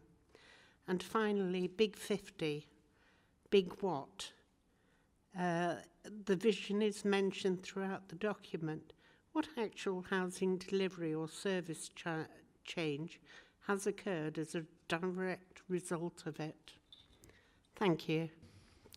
Thank you very much for that. I would now like to invite David Watts, Executive Director for Adults, Health Partnerships and Housing, to introduce the report. Thank you, Chair.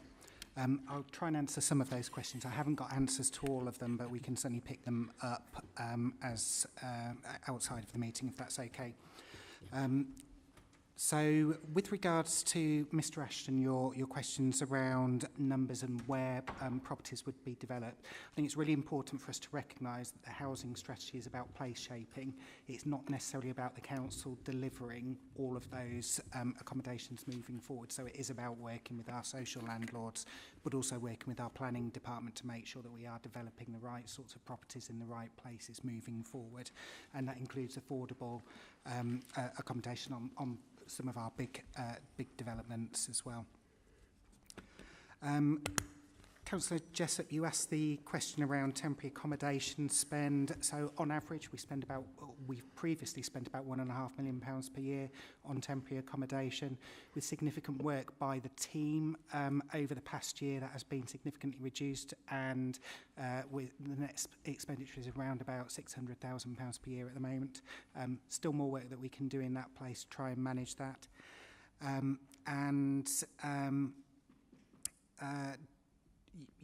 Councillor Buckingham, you asked a couple of things which were planning related as well.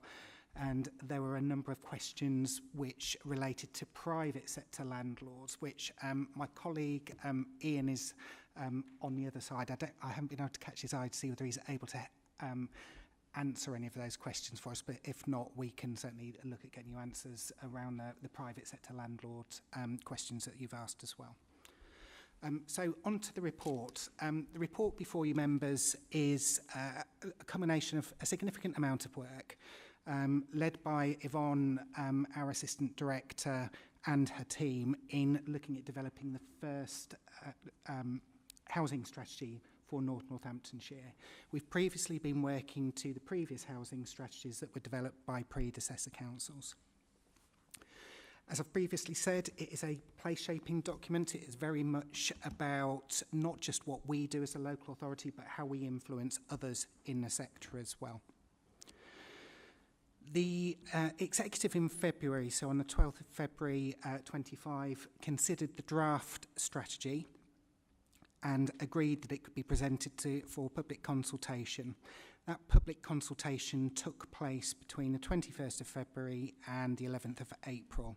And the detailed analysis of the consultation feedback is attached as Appendix B to the document. It's fair to say we're probably disappointed in the amount of respondents that we had. It is something that we have seen across a number of strategies recently. We have gone through the formal process of consulting on, but I certainly think with the proposals around resident surveys that we can hopefully try and generate more interest in some of our public consultations moving forward. For those of you not overly familiar with the actual document, I think it's really important to read in conjunction with the paper pages 39 to 70 of the strategy. They really set out the plans around how we are looking to deliver that strategy moving forward. Just to say, there was significant amounts of co-production involved in the development of the strategy. So we used to have executive advisory panels. A very early draft of the executive strategy was taken to our executive advisory panel last year. Scrutiny, so place and environment scrutiny, considered the draft strategy on the 25th of February this year. There were 3 areas which they pulled out that they wanted us to be cognizant of moving forward, that when housing needs are being met, that the right buildings are being built in the right places, so based on need for those particular areas, and with the main aim of preventing homelessness. That the council should consider how its land is used in thinking about development moving forward, and that the council should think about exploring innovation in the sorts of properties which are developed moving forwards as well. And then the final element that place and economy scrutiny fed back on was about holding developers to account for biodiversity net gain. With regards to all of the feedback that we've received throughout the consultation, it's really helpful feedback that we have received. The team have considered all of that feedback, and there are no material changes as a result of that consideration proposed to the strategy moving forward. So it is proposed to the executive that the strategy is adopted and implemented as set out in the recommendations at section 3 of the report. But happy to take any questions from members of the executive. Thank you, David. Any questions? I'll open it up to the floor. I'd just like to say the previous administration did a really good job in taking our housing crisis, if you like, forward. And I'm determined, absolutely determined, to make sure that that progress continues in the next 4 years. Housing is something, like Vicky, that I am absolutely passionate about, and it isn't just about delivering housing, it's about delivering strong homes, and that's a lot of what the policy is all about. So this is a huge step forward. The consultation that we're engaging with across Northamptonshire will really help in that endeavour. But I just want to say what a fantastic job Yvonne and the team have done in getting this strategy in place. So without further ado, the recommendations are set out in page 362 of the agenda pack. Can I have a mover and a seconder? Elizabeth Wright to move and Councillor Chris McGiffin to second. Can I have a show of those in favour, please? Unanimous, Chair. Thank you very much. So we move on to item 12, which is the School Capital Expansion Delegated Procurement Report. And I'd like to invite Chris Ashton to address the meeting. Chris, you have a maximum of 3 minutes to speak. Good afternoon. Sorry, this will be the last thing from me. Rushden is a growing town of over 30,000 people, yet it only has one secondary school. Along with the fact that the only school in Rushden has a lowered usage of its school due to structural issues, will the council be offering support to Rushden Academy to rebuild and expand, or will Rushden be expected to wait for Rushden East to be completed before much of the town's children have to either travel out of town or even commute, out of county for a school place?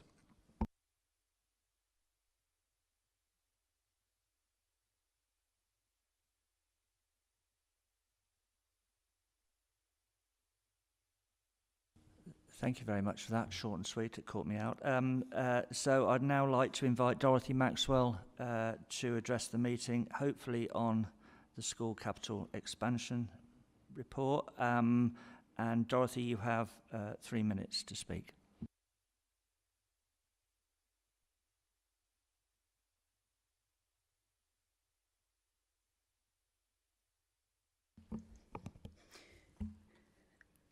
New school builds. Stanton Cross. With 3,650 homes being built at Stanton Cross, it is essential this school is built. One cannot wait until 2028 for this to be built. When are these going to be having spades in the ground? It was agreed earlier this year for this to happen. If each house has 1 year 7 child, where will they go in 2026? You stated that there's not enough places in Wellingborough. The infants and junior school is a 2-form entry. That only just finished, and some children had to go to Wellingborough because it was too late in being completed. It will be too small by 2028.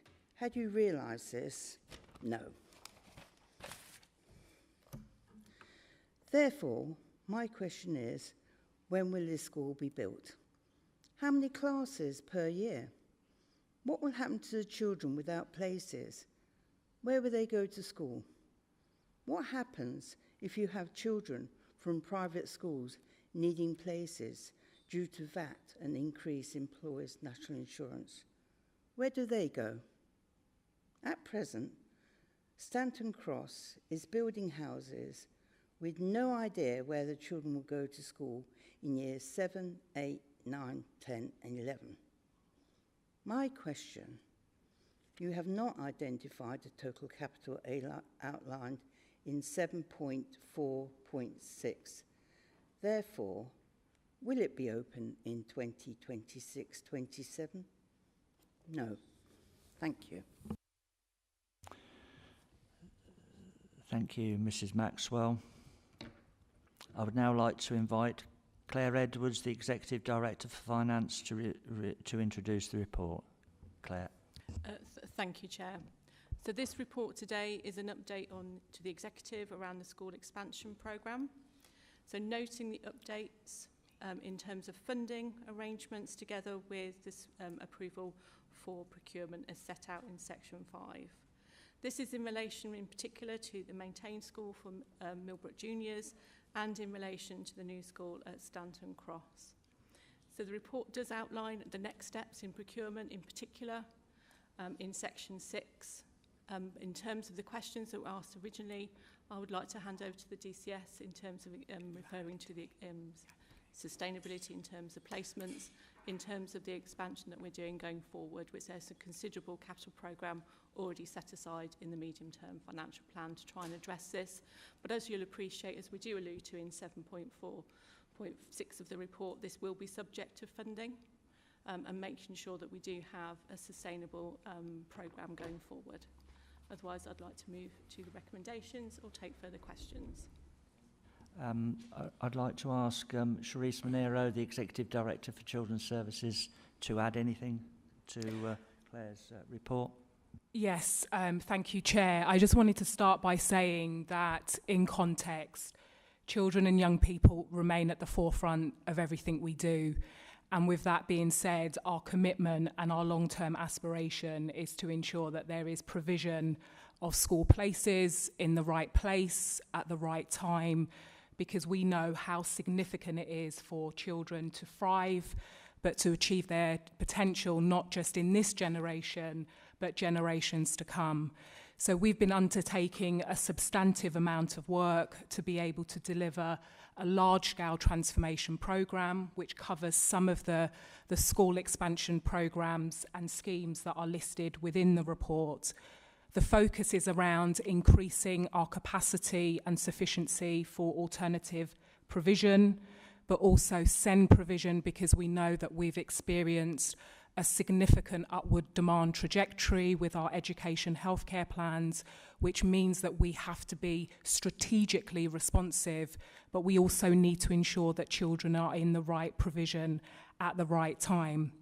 As part of that programme of work, we will also be looking at working in partnership with our schools and our local communities and our early year settings to ensure that we're able to bring provision in local communities, because we believe that connectedness and belonging and that economic prosperity that we talk a lot about is really intrinsic in terms of children's education. So in terms of the specificities of this particular report, it talks about entering into procurement for the Millbrook Junior School, but also Stanton Cross. And I just want to assure that in terms of the governance infrastructure, we have both a Children's Capital Programme Board, but we also have a Strategic Capital Board that's chaired by our Section 151 officer. By way of next steps, we intend to enter into funding agreements with each of our schools that ensures that we're able to deliver what we say we're going to, and if there's any budgetary overspends or issues, we will be able to mitigate those through those environments. The second area is that we've got comprehensive timelines. I note from the Member of Public about sticking to indicative timescales, and we'll do that through real careful programme planning and working in partnership with our schools. And then finally, just to note, we are planning our school organisation strategy. I just want to articulate how significant this is for the authority, because that looks at our longitudinal gaze in terms of what we're not only doing this year, but over the next 5 to 10 years in terms of school place planning, because we know that as we travel, we know that children are always going to need sufficient school places in Northamptonshire. So this report is incredibly positive because it's the first step in widening that transformation priority. But most fundamentally, we will be able to give children and young people the provision and place within their local schools. Thank you. Thank you very much for that. I'd now like to invite member debate from the floor. Councillor Elizabeth Wright. Thank you, Chair. I'm pleased to bring this report forward today, which outlines our school capital expansion programme, a vital step in meeting the growing demand for school places across Northamptonshire. As a council, we have a statutory duty to ensure there are sufficient school places available, and this report demonstrates how we are taking proactive and strategic steps to fulfil that duty. I can confirm that I'm satisfied that SEND provision has been properly assessed and integrated into the planning for both new school builds and expansion schemes. We must continue to ensure that inclusive education is at the heart of everything we deliver, and this report reflects that commitment. This programme includes both maintained and academy schools and a blend of funding sources, including Section 106 contributions, basic needs grant and discretionary capital, to ensure delivery is both financially responsible and future-proofed. The proposals for Millbrook Junior School and the Stanton Cross Secondary School, in particular, mark significant milestones. Millbrook will increase capacities across years 3 to 6 with a clear procurement and planning timeline already in place, and the design phase for Stanton Cross will ensure that we are on track to meet the demand from new housing developments by 2028. I'd also like to take a moment to highlight the strength of the working relationship that is already forming between myself, Sharice Monero and Colin Foster. We've put in place fortnightly meetings which are creating the right conditions for collaboration, problem solving and long-term planning. I'm genuinely excited about the projects and ideas we've already been discussing, and I look forward to moving many of them forward through both executive and full council over the coming months. This report demonstrates good joined-up thinking, good governance and a strong sense of purpose, and I commend it to the executive. Thank you. Thank you very much for that. Any other members wish to add anything or ask questions of clarification? Okay, can I therefore have a mover and seconder for the recommendations in this report? Councillor O'Hara to move and Councillor Barry O'Brien to second. Well, the recommendations are set out in page 476 of the agenda pack. They have been moved and seconded. May I ask a show of hands for those in favour? Unanimous, Chair. Thank you very much. And so we come to agenda item 13, Ward Member Empowerment Fund. I would like to invite Councillor Helen Howell to address the meeting. Councillor Howell, you have a maximum of 3 minutes to speak.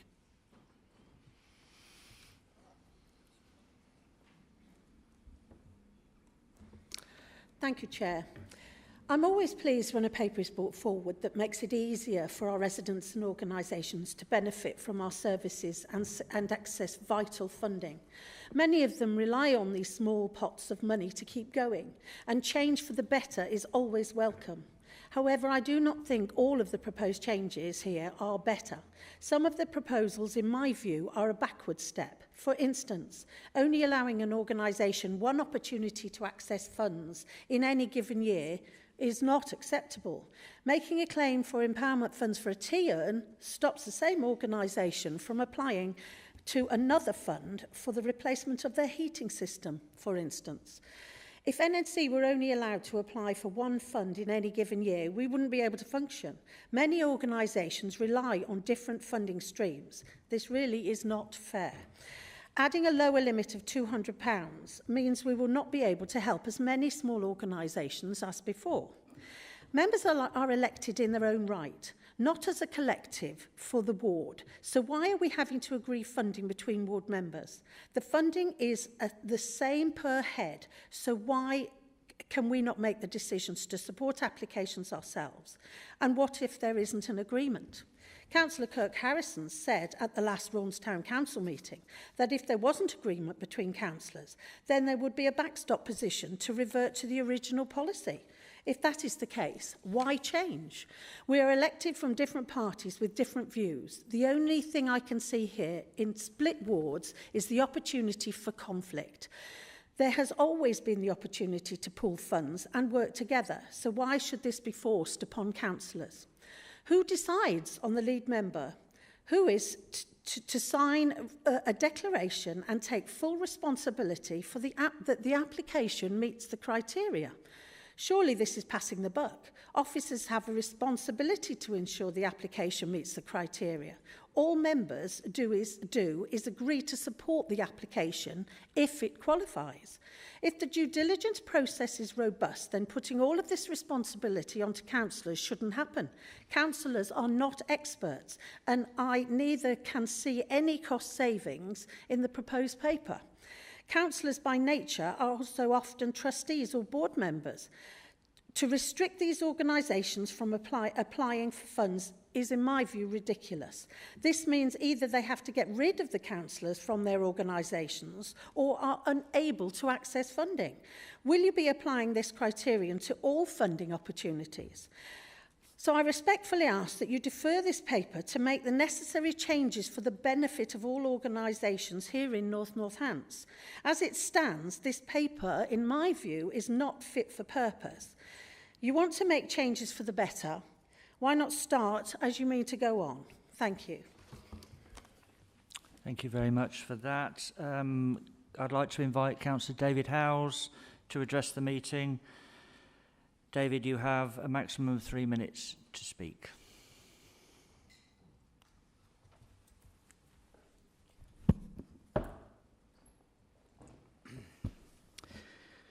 Well, good afternoon, everybody. I and the wider Conservative group do have some issues with this report, which I'll go through in a second. But if I may, Chairman, you, in your opening address, you did go to great lengths to talk about how you wanted to have this administration and this wider executive consult far greater. You also talked about how you wanted to work cross-party and work with other ward members. And I have to point out that neither of which have happened on this paper. Nobody I know has had a chance to be consulted on this and discuss this either with you as an administration or with officers. So I don't understand why that's not happened, and I would implore you to perhaps step back for a moment on this paper, give that opportunity to consult, and then bring it forward at a future date. But if I could go through some of the issues. So ward-based approach in the report, for a lot of people such as my ward, this was already the approach. Pooling funds was already an option. Not sure why this is being played as something new. My ward in the last term had 100% of its funds pooled together by the 3 ward members, even with the sad loss of one of my previous colleagues. The report reads as if people were using ward funds for other areas. I'm not sure if this was the case, but it suggests that by the wording at 4.4, which I quote, which directly benefit their ward, not sure why members would not want to be spending the funding in their own wards. It's good to see the sign-off and approval process has been streamlined. I think it's fair to say this used to take literally forever. 7.5.1 says you have consulted with officers and had feedback from councillors. Again, as I said earlier, not sure when this was done, as I've never been asked for feedback. So moving into the policy appendix document, so the big issue with this policy from what I have read in 1.3, 1.4 says expectation for ward members to work together. This is further backed up in 6.2. So if they don't get along or can't agree on what is or isn't supported, then what happens? The paper doesn't explain. We need to remember, this is the key point, members, we need to remember that we were all voted in democratically, independently. We weren't voted in at a ward level. So this policy seeks to push us all into a scenario where we're forced to work with our colleagues, which may sometimes be very difficult. 6.7 says that the fund is now a minimum of £200. This does cause issues on certain requests being under this amount. 7.5 says that the group 7.5 says that any group that already has funding will be refused. So if a ward member supports a parish council for £200 on something small, then later in the year they can't apply for a grant of £15,000 for play equipment. Oh, it's utter mad. Application process, it says that about a lead ward member. This suggests that they will be doing all the work. Also, the process is now an online form. In the past, in my ward, the applicant has filled in the form, as usually they are the ones with the background knowledge.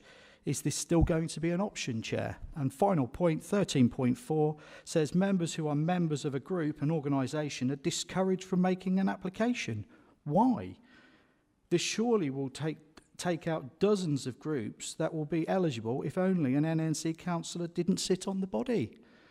Thank you ever so much. Thank you very much, Chairman. Thank you.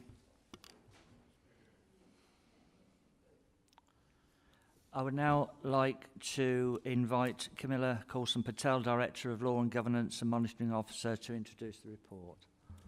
Thank you, Chair, and thank you those who have spoke on this item as well. I'd first like to take some of those points raised, and certainly those political points will be addressed by members in the room. In relation to the lower limit of £200, this was previously in place. This is not a new introduction to this policy. Discretion will apply, and it will also be that this policy will be for this policy alone in terms of its application.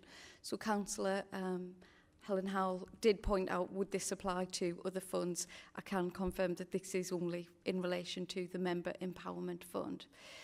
In relation to the feedback gathered from officers and members, as it has been touched on, there has been a somewhat convoluted process over the years, and that has been fed back by members and officers alike as part of the review of this process. And what this process has looked to do is provide that clarification, but noting some of the feedback we've taken today and the lead-in time that we have, certainly further work can be explored under the delegation of the monitoring officer, who will be overseeing the adoption and implementation of the policy. So members will be familiar that since 2022 the Council has adopted a Member Empowerment Fund, and over time the local arrangements have evolved together with organisational changes, including a reduction of members from 78 to 68 councillors following the boundary review. It is considered that this is a timely opportunity to review the operation and application of the policy, and as some of the speakers have already highlighted, there are some welcome changes in terms of the speediness and expediteness of the process, in terms of being able to access the fund.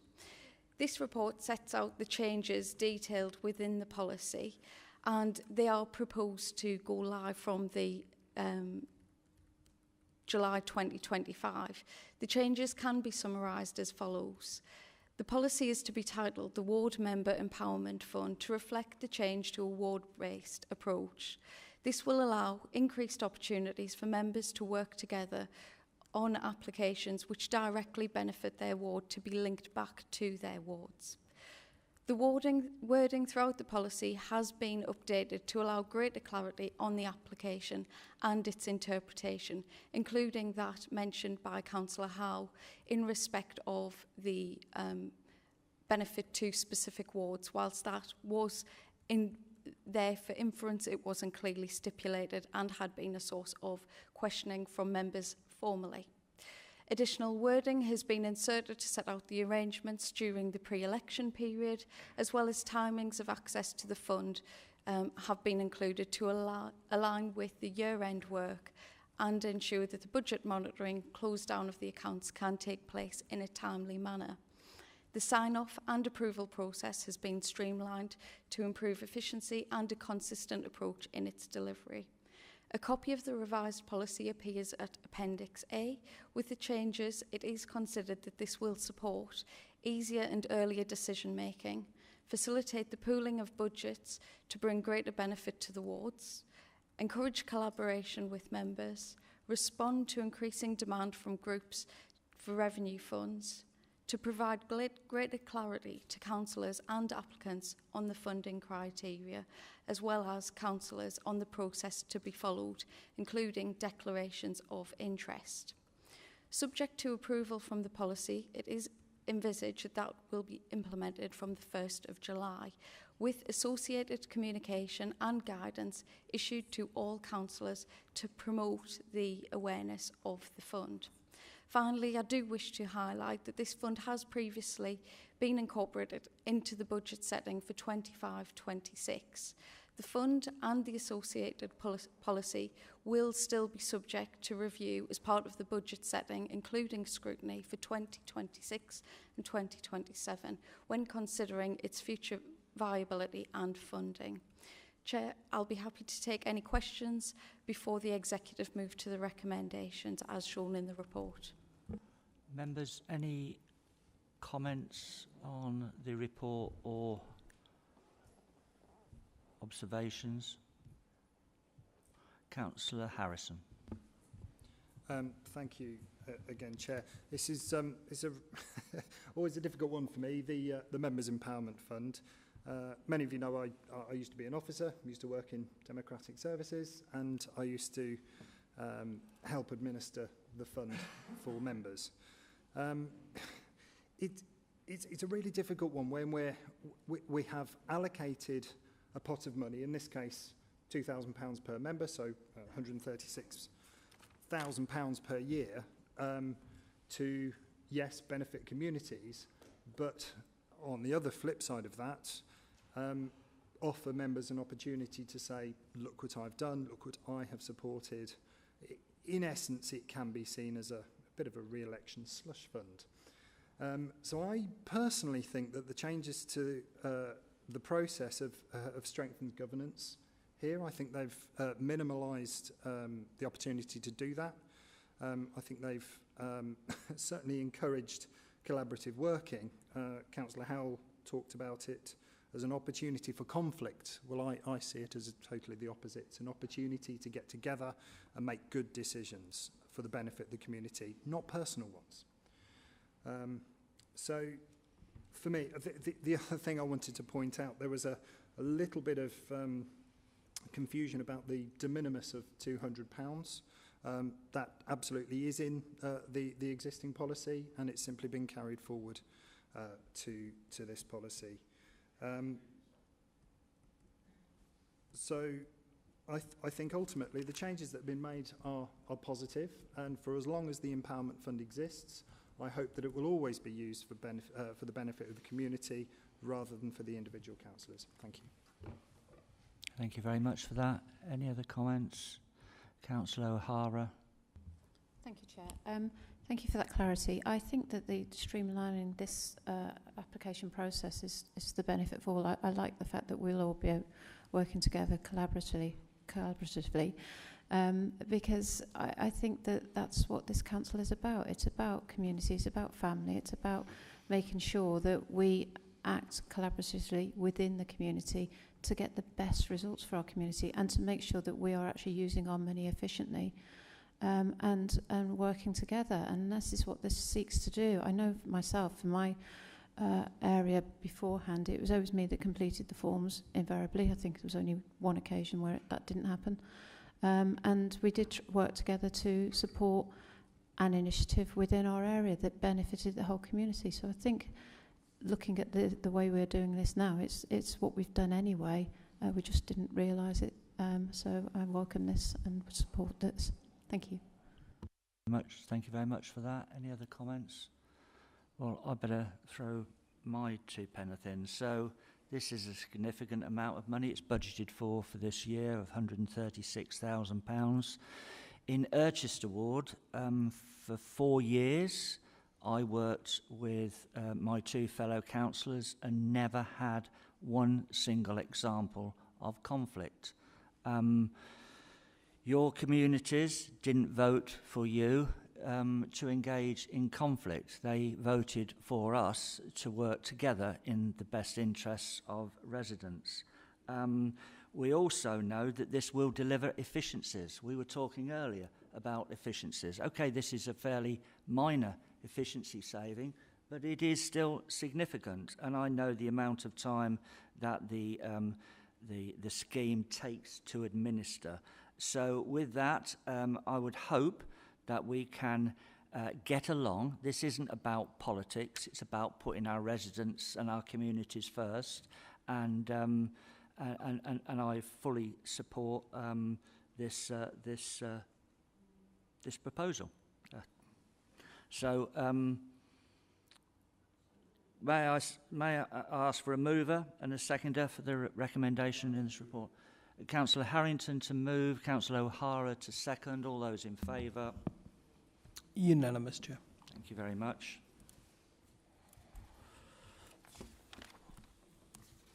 So now we move to, it is the final item on a very busy agenda, and that is agenda item 14, which is the company governance report. And again, I'd like to invite Camilla Colson-Patel, Director of Law and Governance and Monitoring Officers, to introduce the report. Camilla. Thank you, Chair. I'm pleased to present this agenda item 14, the Company Governance Report, appearing at pages 509 to 528 of the report's pack. This report sets out the proposals to establish a shareholder committee of the Executive to formalise the governance and oversight of those companies where the Council has an interest. It is prudent to review the governance of those companies where an interest, including those with an appointment of a director or trustee, exists, and provide assurance of decision-making processes, performance and oversight of the expenditure overseen by councillors. The committee is intended to also review the decision-making processes of the council as the shareholder and those of the board members of those companies. The list of companies is shown at Table 1 with details of those activities. Note that this does not include the outside bodies and partnerships, which is a separate work stream under review by officers, which will then later be reported in the usual way to scrutiny and future council meetings as appropriate. It is highlighted that this report today is not intended to look into the particular governance arrangements for each of those companies, but instead establish a shareholder committee to commence this work. The committee will be a subcommittee of the Executive and will have the authority and decision-making powers delegated by the Executive to exercise the shareholder function, which is shown in the terms of reference for the committee at Appendix A. Included within the work, it will review the arrangements and progress negotiations on a shareholder agreement as appropriate, which will then later be presented to the Executive for approval. It is also anticipated that this shareholder committee will review the suitability of the appointments of officers and members for those companies. It is directed that the shareholder committee, when established, will undertake a review of the companies where those are a director and a trustee, that this work will complement the wider work already touched on regarding outside bodies and partnerships to ensure the governance processes are aligned, transparency is promoted, and that the council is properly represented on those bodies. Chair, I will be happy to take any questions on that report before the members move to the recommendations.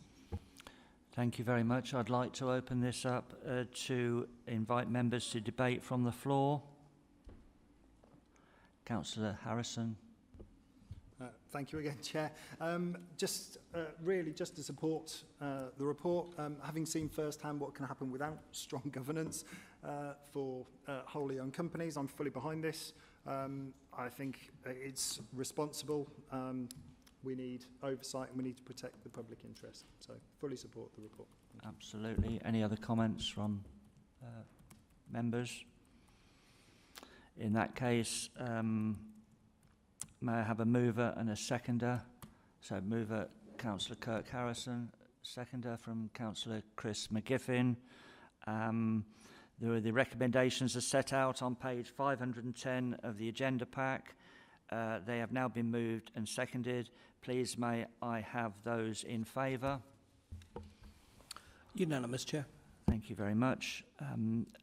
Urgent items of business. It's been a long morning and afternoon. I can confirm that I have received no requests to consider any urgent items of business at this meeting. That concludes the business on the agenda. I'd like to thank those members, officers and the public who have been in attendance, including those who have watched online via our YouTube channel.